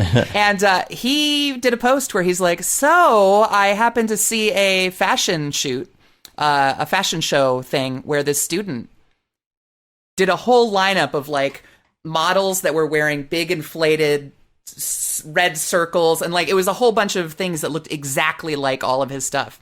And he's like, I'm not calling it out, but it's a little bit of a coincidence that, like, 10 of these things look like these Houdini people sims that I've done. Yeah. And people... But does that not fall into inspiration category? Or But does it? I mean, it's like, he didn't... It's tough. Here's the thing. That artist, people were, like, saying, like, no, it's just a coincidence. And, like, he's like, no, that artist follows me on Instagram. Oh, yeah. And, well, there you go. Yeah, and it was like, I mean... just credit. Like, I mean, it's a different field. He's not trying to do fashion design, but at least throw a credit. Right? Yeah. See, I feel bad even showing work that I didn't 100% do myself. You know? Yeah. Because of credit reasons. You know, they're like the stuff that we worked on with David Ariev. I worked on this little piece of it. Like, I feel bad even showing like the full scene because I only did this little piece, you know, and I don't understand how people could just blatantly like throw that stuff out there and not think they're going to get called out on it, because that's the other thing. Like, really, Chris Brown, you have 54 million followers. You don't think anyone's going to call you out for stealing things? I mean, like, the question is he also running his own Instagram account? That's another question too. But then that comes up to a whole nother thing, because it's liability. He's going to get sued because of that person who's managing the account. Maybe Kevin has some insight on this. Kevin, what happens if you're posting social and you steal something and say that it belonged to the company you're working for? I mean, seriously, like if there is a social media company or manager for Chris Brown, he needs to be fired. Like right now. Like, it has to happen right away. And will that happen? No, not at all. Yeah. Anyway. It's just a whoopsie. Yeah. You know. Oh, and there's the repost. Was it Joe Rogan? Yeah. Joe Rogan reposted a Beeple thing. Yeah, he reposted the Beeple animation of Hillary Clinton Krang inside of the Trump baby legs animation. It looks just like Trump. I'm coming, baby legs. I'm regular legs.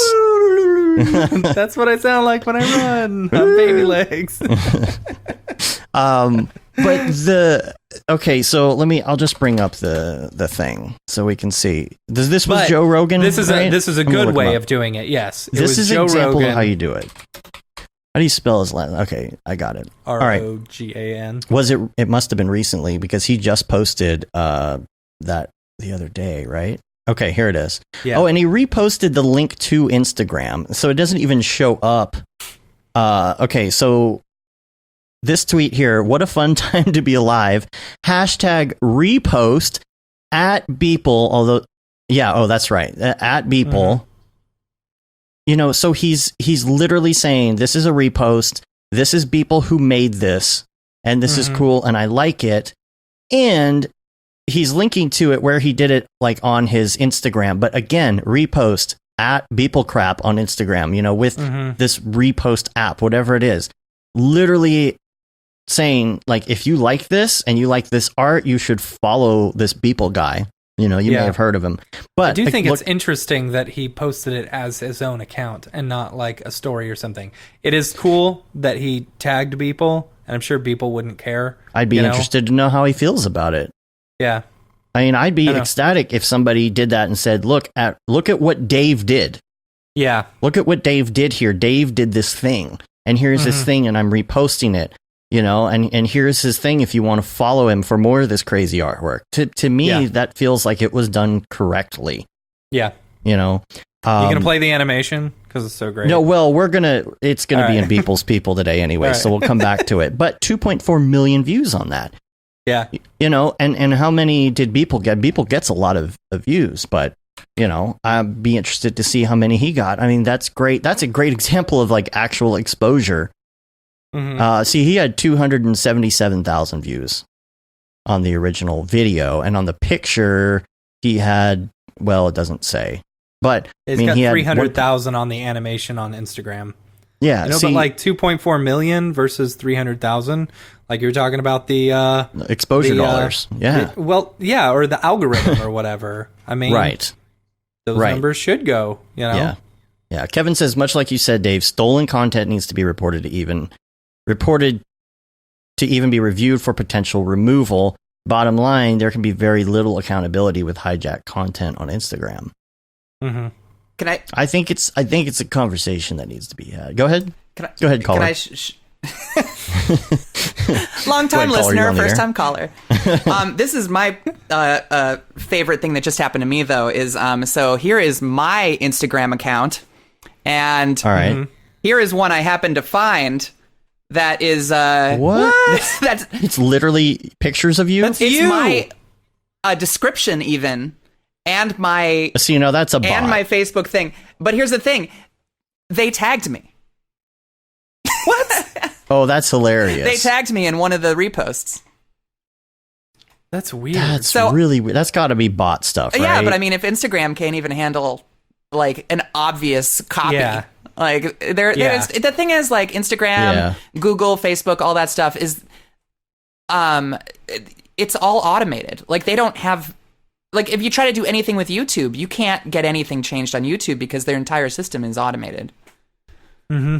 Yeah, you have to Agreed. get like to the second or third level of copyright, such and such, to get That's there. what I was saying. There's just so much content being put out there. You would need like an entire country worth maybe of people. AI. Yeah, I don't know. That's the next the buzzword. Beeple. We'll see the Beeple's next week one will be some Facebook, Instagram monster censoring based on copyright. Chris Brown's head. It'll just be yeah. That's funny. Anyway, Penelope fan page. I like it. That's funny. there's just one more thing I wanted to bring out, just because it's annoying, is plugins that require node locking and like manual activation to the extreme. Penny's triggered.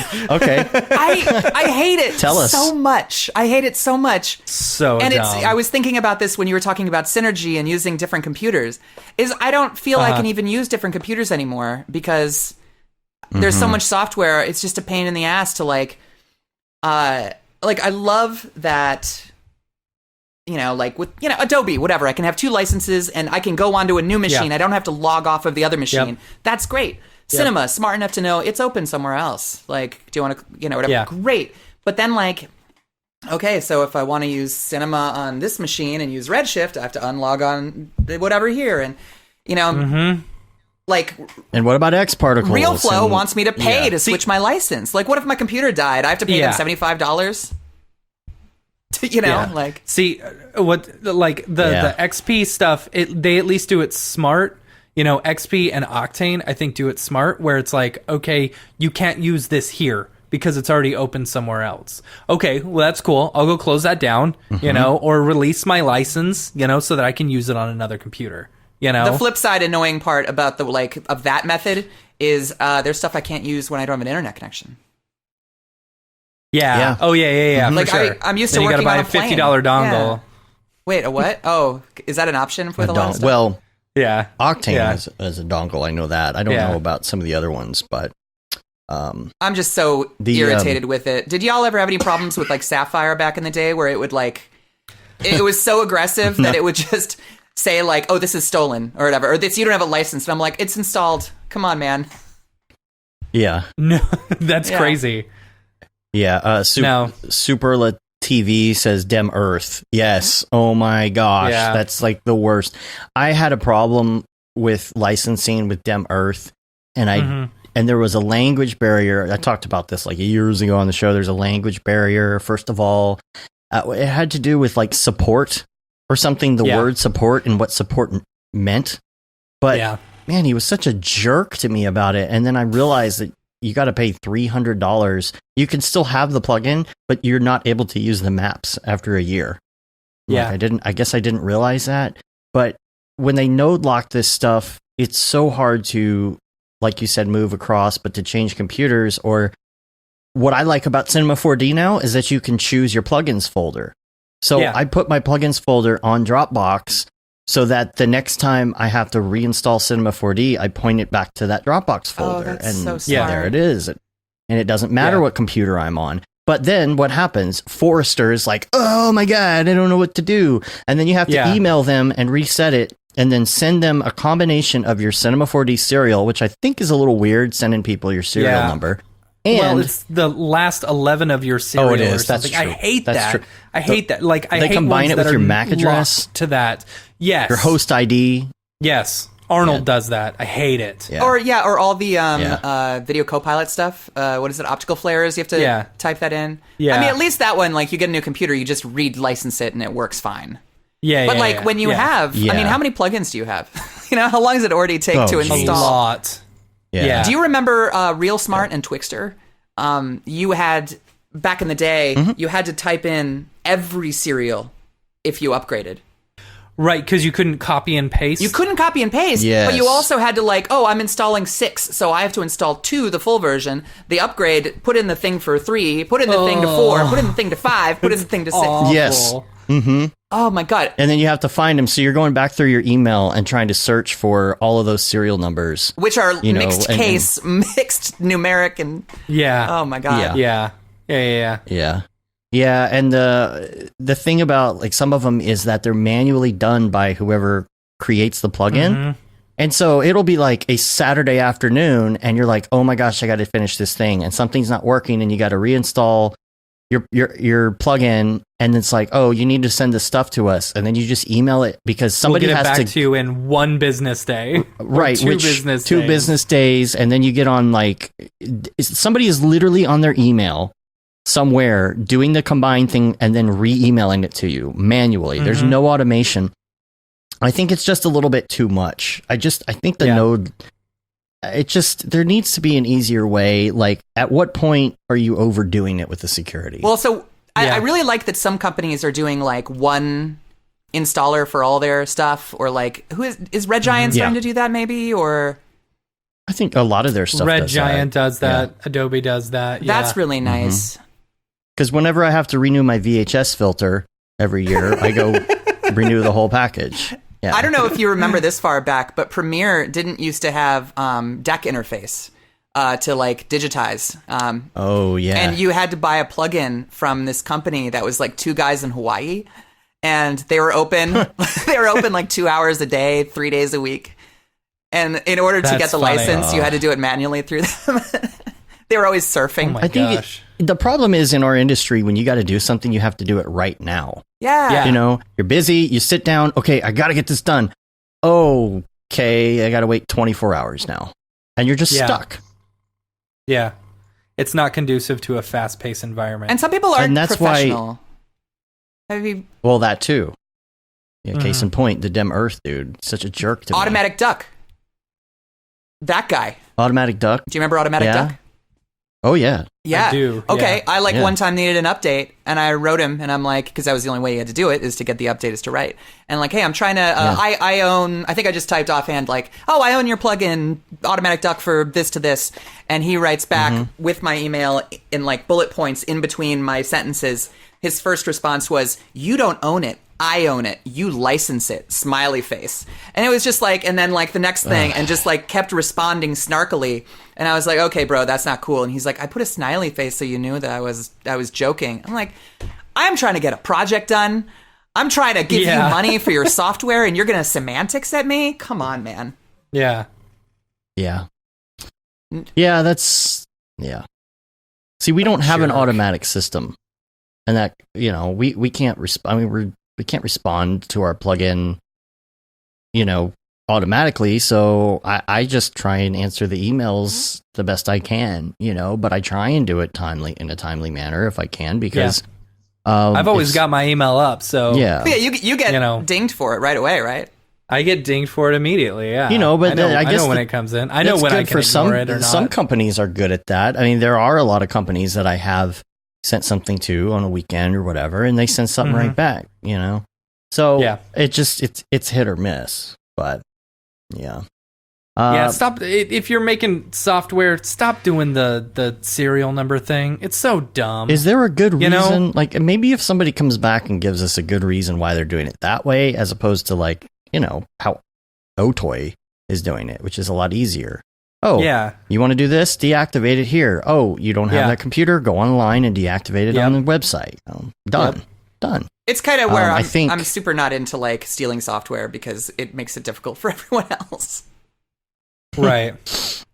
Right. I think, honestly, I feel like a lot of people do pirate for that reason. And that reason Yeah. alone. It'd be easier for them It's to like- pirate it than to go through the process. Right. I've already paid for this. You know. Right. It's what I did with all my streaming movies and stuff. Then when I was setting up my Plex server, you know, like I didn't want to just I had DVDs. I just didn't want to take the time to, you know, copy them over. So Your digital You know. copy. my digital copy. Your own private Disney vault. Yeah. So I still have all the DVDs. I'm allowed to convert them. True. Mm-hmm.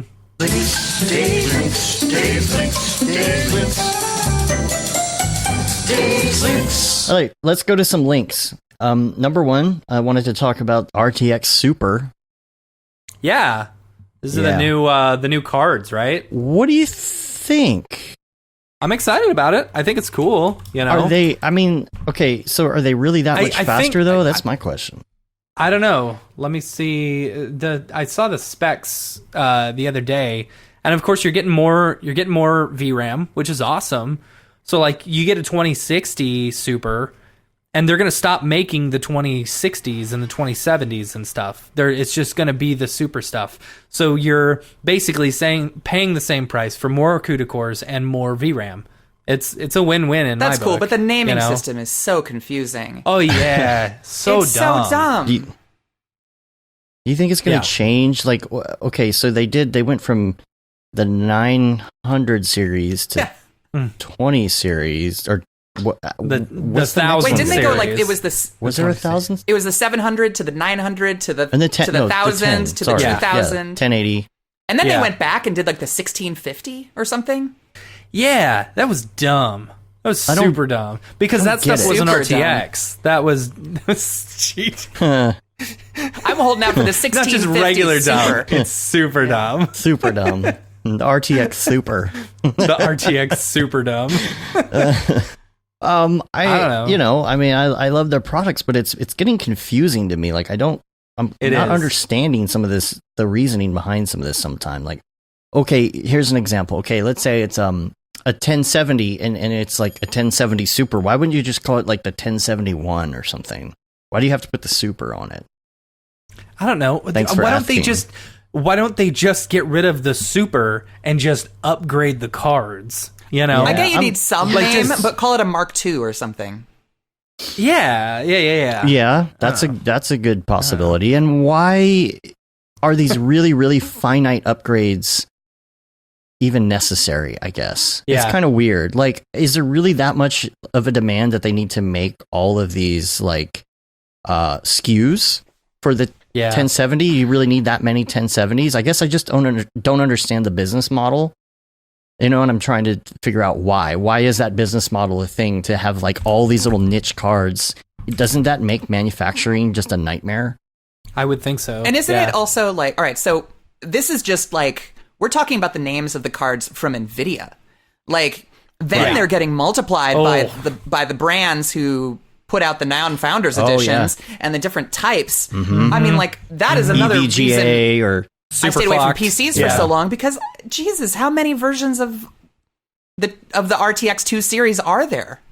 There's probably Yeah. 40 Yeah, yeah, yeah. cards you can choose from, 50.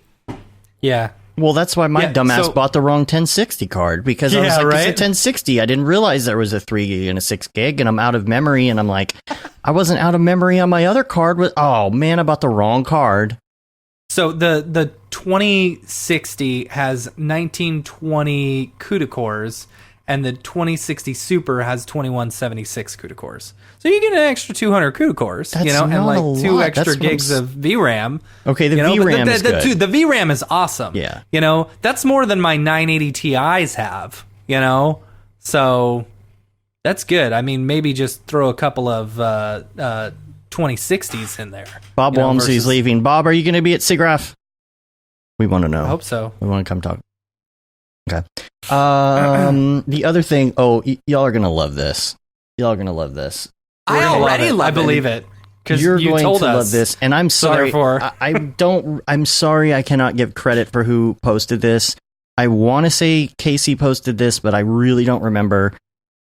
This is userinterface.com, but like we were talking about earlier, you change everything to a Y. So good. User instead of a T in interface, use a Y. Userinterface.com, and it is the most annoying thing you've ever seen, and it's so funny to try and get this to work.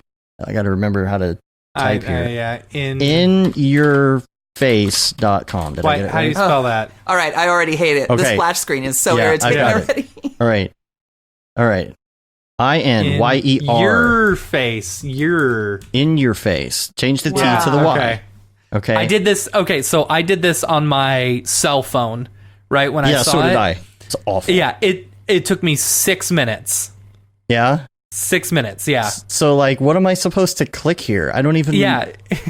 click it is here. it is an excellent website in the pure fact that it shows you how to not create an interface. Yeah. What Oh. to do. Not Like, real- and I love the how do- can we help thing down in the corner. When Yeah. you're doing it on mobile, that thing is constantly in your face. Oh, yeah, it's on top of everything the whole time. yeah. And then the checkbox says, I do not accept the terms and conditions. Right. But wait, it's wait. I mean, I it shows a lot of uncheck things it. that we take for granted every day in good design. You know, Right. I just saw Oh, that this when is you the type worst. in the Cancel password, instead of it next. doesn't get rid of the choose password. right. Oh, yeah. yeah. all the fields stay in there. You got to delete them manually. Oh, Hurry up, time is oh ticking. man. And did you It's the see worst. .com is all the way at the bottom? Oh my Oh, god. of course it is. It's not. Yeah. Oh, .jpeg. That's Not good. JPEG.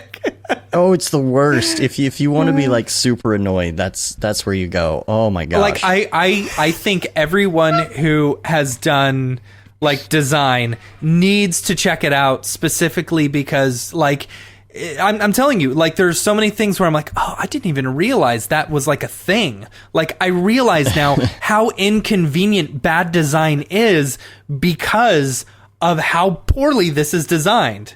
You know, yeah, pretty cool. it's good. Go check it out. I'm crying. All right. You user bad. in your YER face.com. Change the T to a Y. Sending to my web dev buddies right now. That's funny. All right, I'm going to switch this up. We're going to do email before People's People Okay. because we have been getting some emails, besides a bunch of people spamming us with, I've been following your posts and you should totally do a write-up on this. You know, your posts are always so good. I'm like, you mean the show? Thanks. You mean the show? Here's a podcast. Since you're not going to let me go to the bathroom For during your People's podcast. People, can I go to the bathroom? Yeah, now? go ahead. All right. I we'll do also this. got some rotoscoping services, in case we need rotoscoping for the podcast. That's always good. I don't know. We've had this sudden influx of people sending us stuff thinking that we are something we're not. But there are some actual good emails out there that we've been getting, like Oliver King, who sent this a while back on June 24th, who says this is from SIGGRAPH 2018. You've probably already seen it, but there's a guy named, I'm going to mispronounce this, Eskil Stenberg, who made a great UV unwrapper. Said, honestly, it fails more than it succeeds, but there's a huge amount of potential here. So I'll post a link to that in the show notes. It's kind of a long URL, but it's Ministry of Flat. I imagine some people have heard of that already, but we have another one from Cody, who says it would be super awesome if you guys could get your podcast on Spotify. And I talked to him a little bit. I don't know why I'm having such a hard time getting us on Spotify, but I tried to do it way back in the beta days, and they never did it. And now all these people are on there, so I went back through the process, and I go through all the steps, and at the end it errors out. So I don't know. So it's on my list of things. I know a couple other people have asked about it, and so I will try and get us on Spotify pretty soon. Also, I am going to terribly just murder the pronunciation of this name, and I'm going to apologize up front. Vijes Rehan, and I have sincerely apologized. I have no idea how to pronounce your name. I just thought this was interesting because I actually had this link in the show notes, or not in the notes, but in my bookmarks, and I forgot to put it in the show notes a couple weeks ago. And it was a video that was posted in the Octane Facebook group, and I thought it was really cool, but he actually ended up sending us an email about this and was wondering if we wanted to do a breakdown behind the scenes thing. And I haven't written back yet. I need to send something back, but it's a really cool video. I'm going to post it in the show notes. And I think it's funny because they are two guys running a place called Plexus Motion. And Matt and I run Nexus Motion. And it's a I don't know how to describe Not to be the video. confused with Nexus Motion, the mobility company who helps with movement and stuff. Right. No, you'll probably recognize. I'll try and bring it up here. You can see this this video on YouTube here. Hopefully it's muted. Do I have to watch an ad for Monday.com? Of course I do. You have to watch 2 ads now. Depending. Yeah. All right, so you'll recognize this when I bring it up, but I am going to try and contact them, see if we can do like a breakdown thing on this.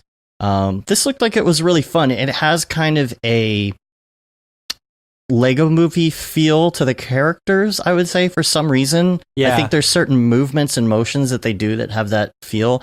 I like what they did with the characters because you can see a lot of the texture on them, and I like that. But this is just like such a random video, and when I saw it, I actually did bookmark it.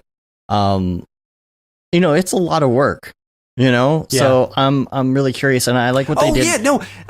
Penny, I wanted to show this one to you because it's got the anime explosions and stuff. Yes, like the ones you did. Pretty sure. Oh, does it have some of those? Yeah, there's a bunch of anime explosions in here. I think I recognize the pack that they used for the 2D anime effects, like the electricity and stuff. Really? I think we used that too. It's there's a like compositing mix in here and stuff too. But I just thought it was a coincidence that this person happened to email us because I was just watching that video. So I'll put that in the show notes. You can check it out. It's really random and cool. So it would be kind of fun if we could do maybe like an article breakdown, or even if we can do one of our new breakdown videos later this year that we're going to do with them. Because I'm planning on doing more Mograph breakdowns. And some more live stuff and stuff like that. It's just we got to get Seagraph and Camp Mograph out of the way. Yep. Oh man, I'm gonna sleep well after Camp Mograph's over. Oh, all right. So let's move on to Beeple's People. Beeple's People, where'd you get that Greeble? Beeple's People, what's up with that guy?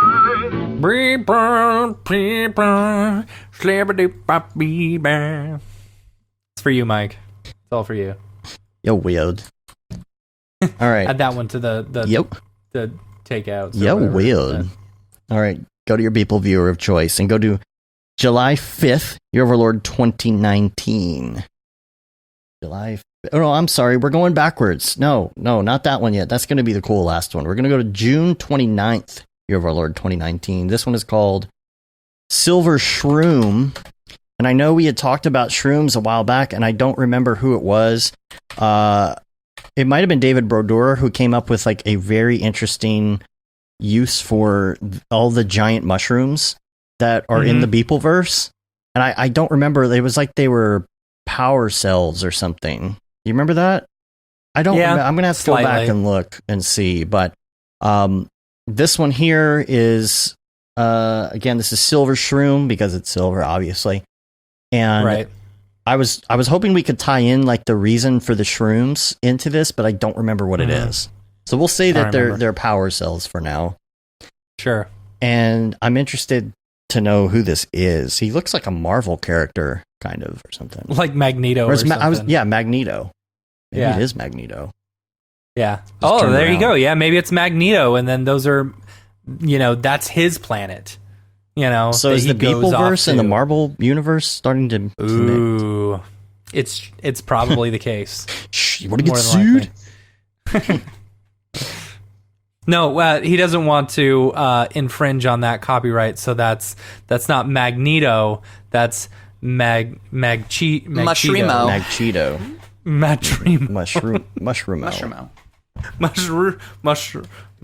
Yeah. Magnet Man. Mushroom. Badger. Remember that? Oh, yeah. Okay. Wow. I like the canvas texture down here. This is really cool. He's been doing a lot of that painting look, and I don't know. I'm really digging the canvas texture. And I don't know. I just like it. I don't know. Like the silver, it doesn't really do it for me. Oh, really? Yeah. It's, I mean, I get it's it. not It's silver. mushrooms. It's more of a Wizard of Oz Tin Man's face painted silver. Okay. You know? Yeah. You know? Which, by the way, the Wizard of Oz still holds up to this day. It has some great makeup. You know, here's the problem. Somebody's going to attempt a remake on that. They already have, haven't they? Not Like really. they just do prequels or sequels or Yeah, you know. you've got the play, and you've got the weird. What was the Return to Oz, Return to Oz, and then The Wiz. the You know, Wiz, you got The Wiz, Michael Jackson, Wicked, right? Yeah, You got that one with the dude the dude. from no, what's his name? The guy from the Room remake. You know, Mm. what's his name? Oh yeah. Like it was nothing. It was dumb. It was called like Oz. It was just called Oz, Yeah, wasn't you're it? right. I don't remember. Yeah. Here's the thing: if somebody, okay, you can never replace the classic Wizard of Oz. Right. Okay, I'll just say that. Franco. outright. Yeah. James Franco. Oh, There we okay. go.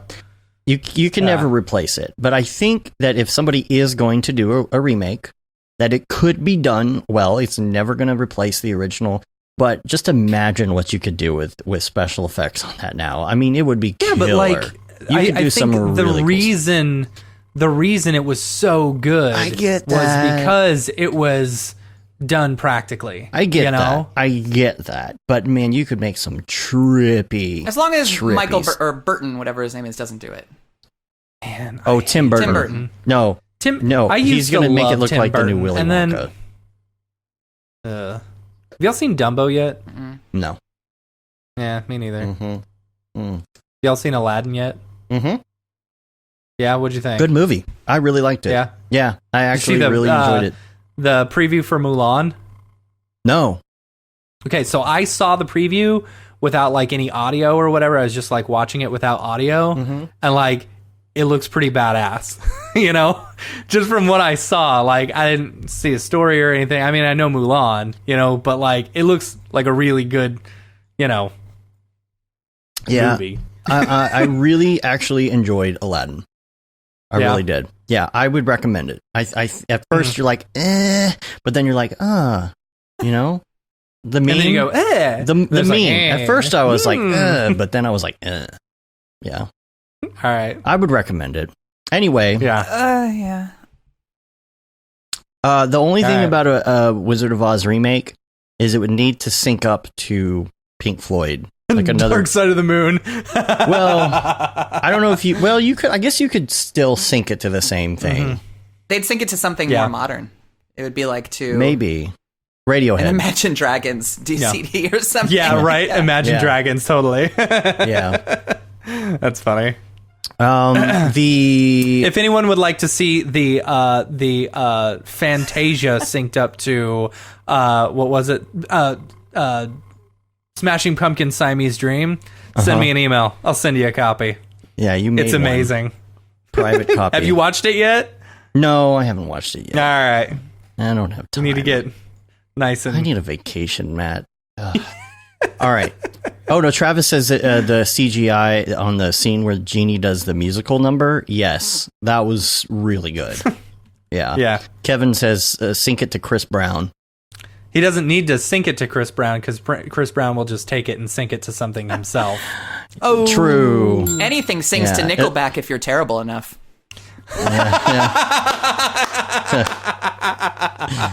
That's great. Oh man. Yeah. Yeah. All right, let's continue with the Beeples people and go to Sure. July 4th. 4th of July. And the name of it is July 4th, 2032. Yep. I don't think we need to really comment too much on what this is. I think Yep. everybody is going to take a look at it and yeah. So, okay. So if let's he's still the president in 2032. Oh my. Like just no. like You mean dictator? just Well, if he's still the He will be president, there if he's won't still be a there, it'll be 2032. dictator. Well, Right. that too. That too. But I just think it was funny commentary on the tanks because the tanks was the big thing. You know, the tanks in Yeah. the parade. So he put the tanks in Yeah. there. I think that's hilarious. Also, didn't he say that And- like we're gonna have the newest like Abram tank or like whatever it was like a tank that they haven't made in 50 years. I have no Oh idea. gosh. I forgot what they were called back in World Yeah. War II, but I read a really good breakdown. So, you know, he like messed up a whole bunch in his talk and talked about how The airports you know, we took over during the Revolutionary all the War. airports Yeah. and stuff. I read a really good breakdown on Reddit from it was a teacher who helps people who don't know how to read really well, you know? And like she was saying that a lot of the same things that he does are very similar to people who just don't know how to read very well. Oh my gosh. You know? And it's been pointed out, like, because, you know, he doesn't like to read all the stuff that people give him. He wants more charts and stuff like that. So it's pretty obvious that he just doesn't know how to read very well. you heard, You know? you heard what they called that address, right? They called it the Forgettysburg address. Oh man, that's good. I mean, like, read or not, though, like, I mean, you have to be aware of certain things. I mean, you Right. pick up things. There's plenty of stuff that I haven't read that I I mean, got you through gotta social know that there context. There Right. weren't airports back. Like, really? One if Yeah, by but, like, land, if two if he- by sea, three if by she air. breaks it down. She breaks it down and talks about why he said airports or something. Like he's getting the word airports and ramparts confused. But like he only knows certain words. Like it's something that he's not paying attention to what he's saying. Oh, yeah. Like the context of it, because he's focusing so hard on actually saying the words that are written down. Damon Mills said, You know? the Derek Zoolander Center for Children Who Can't Read Good and want to learn to do other stuff good too. I see what you're saying. pretty good. I didn't realize that there was a rampart connection to the airport. Yeah, because he talked about I the see. ramparts ramping or something like that. Like his whole section was all messed up. It was a really good read. I mean, but it still does point out the fact that our president doesn't know how Well, to read. he's not he did gonna say read that he wants article. to serve more than 2 terms, so He won't. Well, maybe these people things he'll look at because he does like pictures. I mean, I think he would Just like show this me the picture. pretty pictures. He would like this picture. Oh, he'd love it. Yeah, yeah. He said Tim Apple. He's got he giant. call Oh Tim- yeah, because he called him Tim Apple, not Tim Cook. Okay.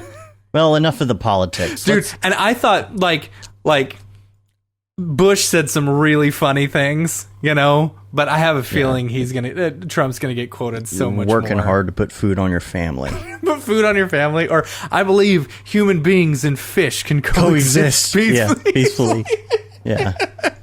Oh man! All right. Here's so- baby legs. Yeah, not to get all political, but now the next one is political Right. too, because July 5th, the title is just 3 American flag emoji things. Right.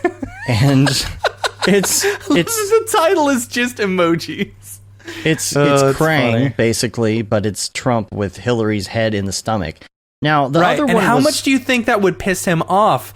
Like making like him being like, "Oh, Hillary's not controlling me." Well, here's the Like, problem: I is love he doesn't that, know what the you know? Ninja Turtles are. First of all, That's true. he would not know what True. Krang No, is. you know so- what? I feel like he would know what the Ninja Turtles are. He seems, but like he might know the yeah. name. I doubt he knows what Krang is or who Krang was and why he would. Anyway, the other one was a political statement. This is good. And there's a video version of this, of course, which is great. And Yeah. of course, this freaking sound. No more is just skits gonna- about Krang. No one knows who Krang is. what is that from? Stop mentioning Krang. Is that It's 30 from Rock? 30 Rock. Okay, Yeah. yeah. Yeah, this is pretty good. I mean, look at his little baby legs and his tiny hands. hey, His tiny hands and his tiny baby legs, feet. I'm regular legs. I'm coming, regular legs. Anyway. Oh man, so Those are good. great. God, he's been on such a tear. Like, it is so hard to even pick what to show in those 3 every week now. I mean, between, KFC, Keanu Reeves, and Yeah. I mean, Mark Zuckerberg, and gosh, all the things. Kim Jong-un, and man, so Yep. good, Mike. You're I the like man. this series. Yeah. I hope we see Cool. people in California. That would be fun. All right. Yeah, He needs to do another. I'm he gonna needs to do buy another you a party. drink just for the Trump thing. I think I'm gonna buy you a Yeah. drink for that. Yeah. Sorry, I don't Even want to though get too political. Dave doesn't like to get Coronas. Oh, yeah. I'll get you a Corona. Don't worry, Mike. I think that's it. We already did our emails and stuff, and we did Mograph recommends with Penny last time. So, Yep. anything else you want to talk about before we skedaddle? Huh? I'm guessing that's I it. can't think of anything. Yeah, no. Cool. Well, we covered everything. I'm okay. I was stressed out about the whole life hack thing from the because last time I didn't know that was a You've been stressed out since the last time we had you on the show. We did it. Yeah, we did it last time, right? Yeah, but We did do that, right? you didn't tell me that was a thing y'all did last time. So I was like, Oh, oh no. Oh, yeah, yeah. so I do you didn't have get a the new? one Do you sheet. have a new life hack? Yeah, did You you have a figure new out a life life hack? Now we're calling you out. Yeah. On it. Okay. I guess I did skip it last time. Well, all right. Bring your own containers to restaurants and keep them in your car so that Yeah. you never have to take styrofoam home. I think that's a really good Nice. idea. That's my. We go Straight everywhere. to the You're- Tupperware. Yeah. yeah. straight You're to the really big Tupperware. into the reducing waste stuff. I see those posts a lot. Yeah. right? I am extremely eco anxious. The Yeah. world is I'm- terrifying to me in that. Yes, Does I'm right anybody there have with you with questions the for world Penny? is Put 'em in the terrifying. chat. But I am more of the like I get freaked out where it's like, okay, at what point is everyone else going to care? And like I don't know, it's too it's late. like it's I don't know. I mean, Starbucks Like, is some getting point- rid of straws. Sometimes I feel like it's just the problem is so overwhelming that I don't think I can try. You know what I'm I saying? think that there are. It's a terrible way of thinking. Okay, so yeah. I think that there's a big backlash against people doing small things right now. I keep seeing where like for a while it was like, hey, reduce, waste, try to do little things, go vegan because or try to eat less meat. Just eating less meat, like one Yeah, day yeah. less is helpful. And then there was this, thing that I'm seeing lately where people are like, actually, it's like these 50 companies that are doing worse than any amount that any person can do. But my Yeah. feeling is like, Right. if 20% of the country, 10% of the country ate 50% less meat or consumed way less plastic, it influences the whole structural dynamic of the capitalistic system we have, right? Like if Yeah. if people stop buying as many water bottles, plastic water bottles, and start using reusable water bottles or start whatever, like that industry is going to become more expensive. What's this? Slowly He's grabbing lowers his water my bottle water and, like- bottle. Whoops. Sorry. I will say, I think about you every time I go to the refrigerator and grab one of my water bottles, one of my plastic water bottles, because I'm like, Penny wouldn't like this. I really need to stop. Yeah. But it's like, I bought these a while ago. They're just sitting in there. I mean, you bought them, and I do think there's Right. I understand that getting rid of plastic straws entirely can be very ableist. Like there are some people who need straws, Yeah. and some people I'm from Michigan. I know a lot of people from Flint. They don't have water they can drink, but Yeah. Yes. but you can buy bigger containers and reusable things of water. Reusable straws. Reusable straws. Yeah, I just try to Paper do straws. what I can. I try to eat less meat. I try to I've always got, a container if I can help it. I think that I've maybe bought 5 bottles of water this year. Something like awesome. that. Yeah. And I mean, that's got to help. Like I don't feel good when I do get those, but I might be in a situation where I really just don't have another option. And that's okay. Yeah. But Sometimes, I don't like ice directly touching my teeth. It hurts. So I have to have a straw. So that's the only time I need a straw.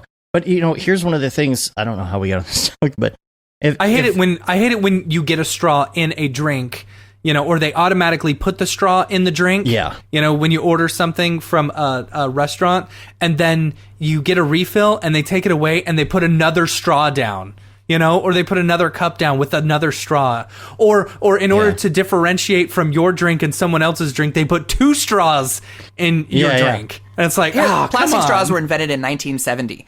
we can not, like for thousands of years we did fine without them, and like plastic water bottles. Do you remember? It was like a joke growing up because like, oh, it was fancy if you had Evian. Evian was the only brand, Right. And like it was like, oh, that's celebrities. It was the elite Hollywood celebrities that drank bottled water, and now it's like everyone just thinks. I hear people say like tap water's gross, or like that this gross, or I have to have my cucumbers wrapped in plastic at the supermarket, despite the fact that it's like the waxiest that gets built for it, or bananas coming in plastic. We're just getting really frail as a species. When it's convenient for me to recycle, I recycle, and I think that's one of the things that people need to keep in mind. If I go to Starbucks or the airport or somewhere like that, right? And there's a trash bin and it has like 3 or 4 different slots for the different things that you're throwing away. You just say, okay, I put it in that one, right? But when you're at home, you have to do that yourself. You're going to have to make yourself a bin with all the stuff and things in them. And then you're going to have a city that does a recycle program that works with that. So making it as easy as possible. If somebody hands me a paper straw, I'll be like, cool, I'll use a paper straw.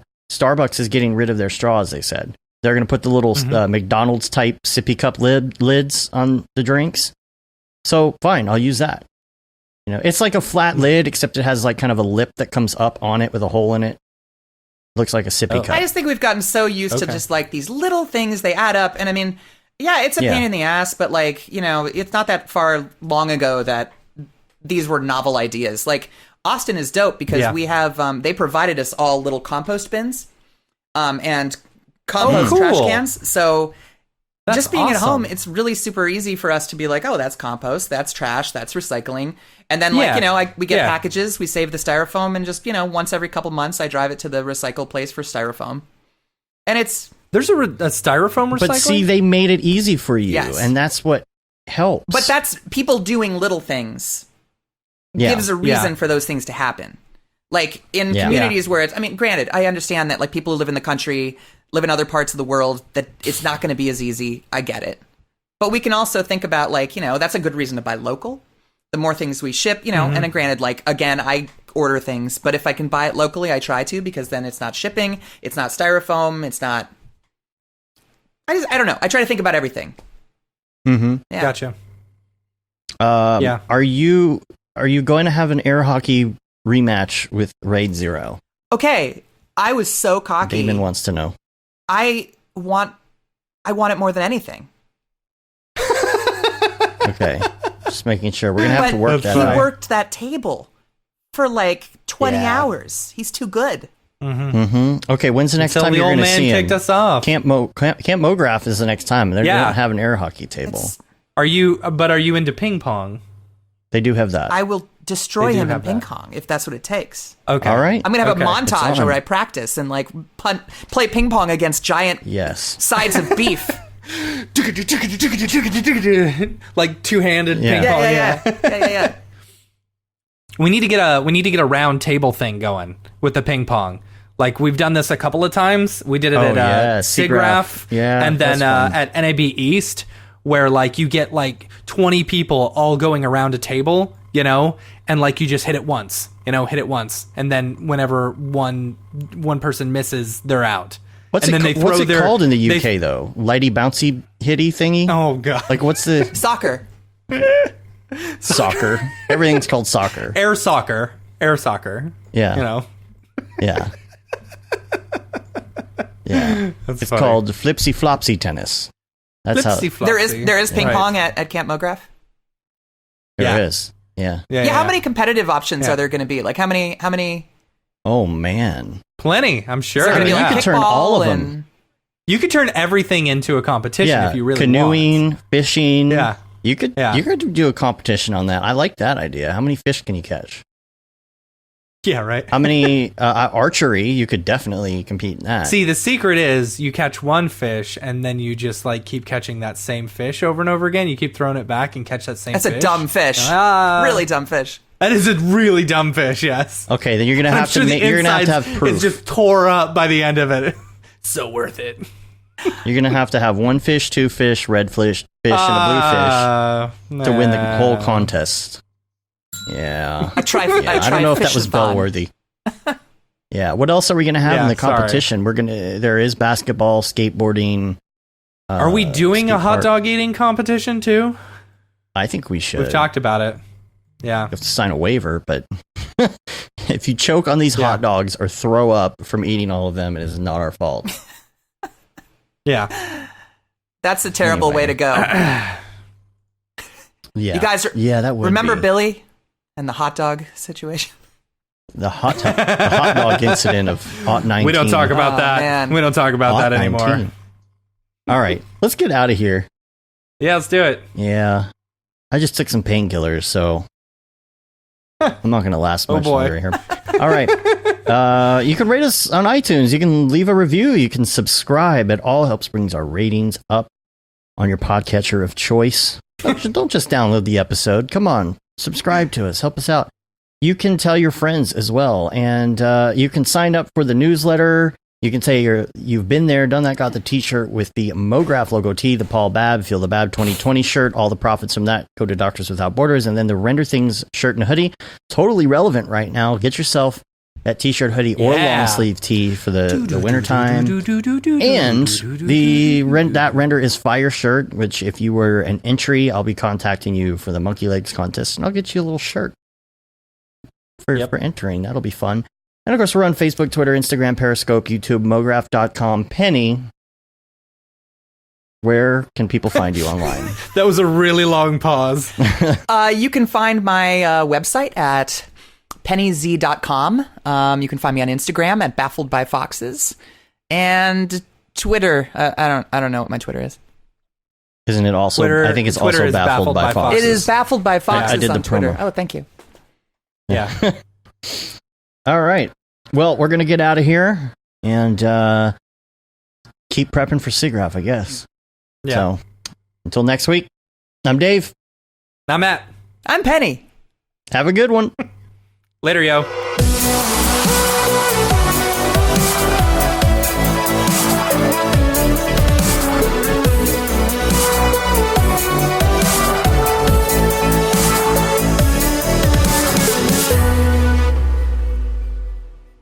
It's pretty good, I guess. Mograph.com, an online resource for motion graphic artists. Start your week with the Mograph podcast. Industry news, interviews with your favorite artists, and terrible humor. Watch live shows and interviews from Mograph events like NAB, SIGGRAPH, Half-Res, and local meetups. Our Mograph Talks feature live demos and motivation from artists all around the world. Sometimes you gotta make stuff that you're not gonna put on your reel, and I'm not here to judge. What if Rick and Morty show up for the countdown at midnight? That's where I peaked in life, in my career. We gotta stop this thing, Rick! It's gonna kill us all! Hear from the people that create your software, design your render engines, and artists that are changing the face of modern motion graphics. You get that render done. Yeah, you better frame what? Mograph tutorials and online classes will teach you about Cinema 4D, After Effects, as well as other popular software and render engines. Throw in the HDR Studio, take the render settings, pick the HDR, put in a reflection, and gorgeous. Branch into new software. Learn time-saving tips, techniques, workflows, and lessons that'll keep you up to date in the world of motion design. Oh, brother, those are some of my favorite elves. I love projects that scare me. When our art director comes to us and asks for something that I had never done before, man, it gets me pumped. Join the conversation in our live sessions. Check out our plugins or join the hundreds of daily active users in our Slack channel for technical help, advice, contests, or just to joke around. Real nice banana. Ah, that's so funny. All right. I'm gonna live forever. Subscribe today and get the latest updates on our YouTube and other social media channels. Take all your dreams and just do it! We don't care how you get here, folks. Just get here. Subscribe to Mograph.com.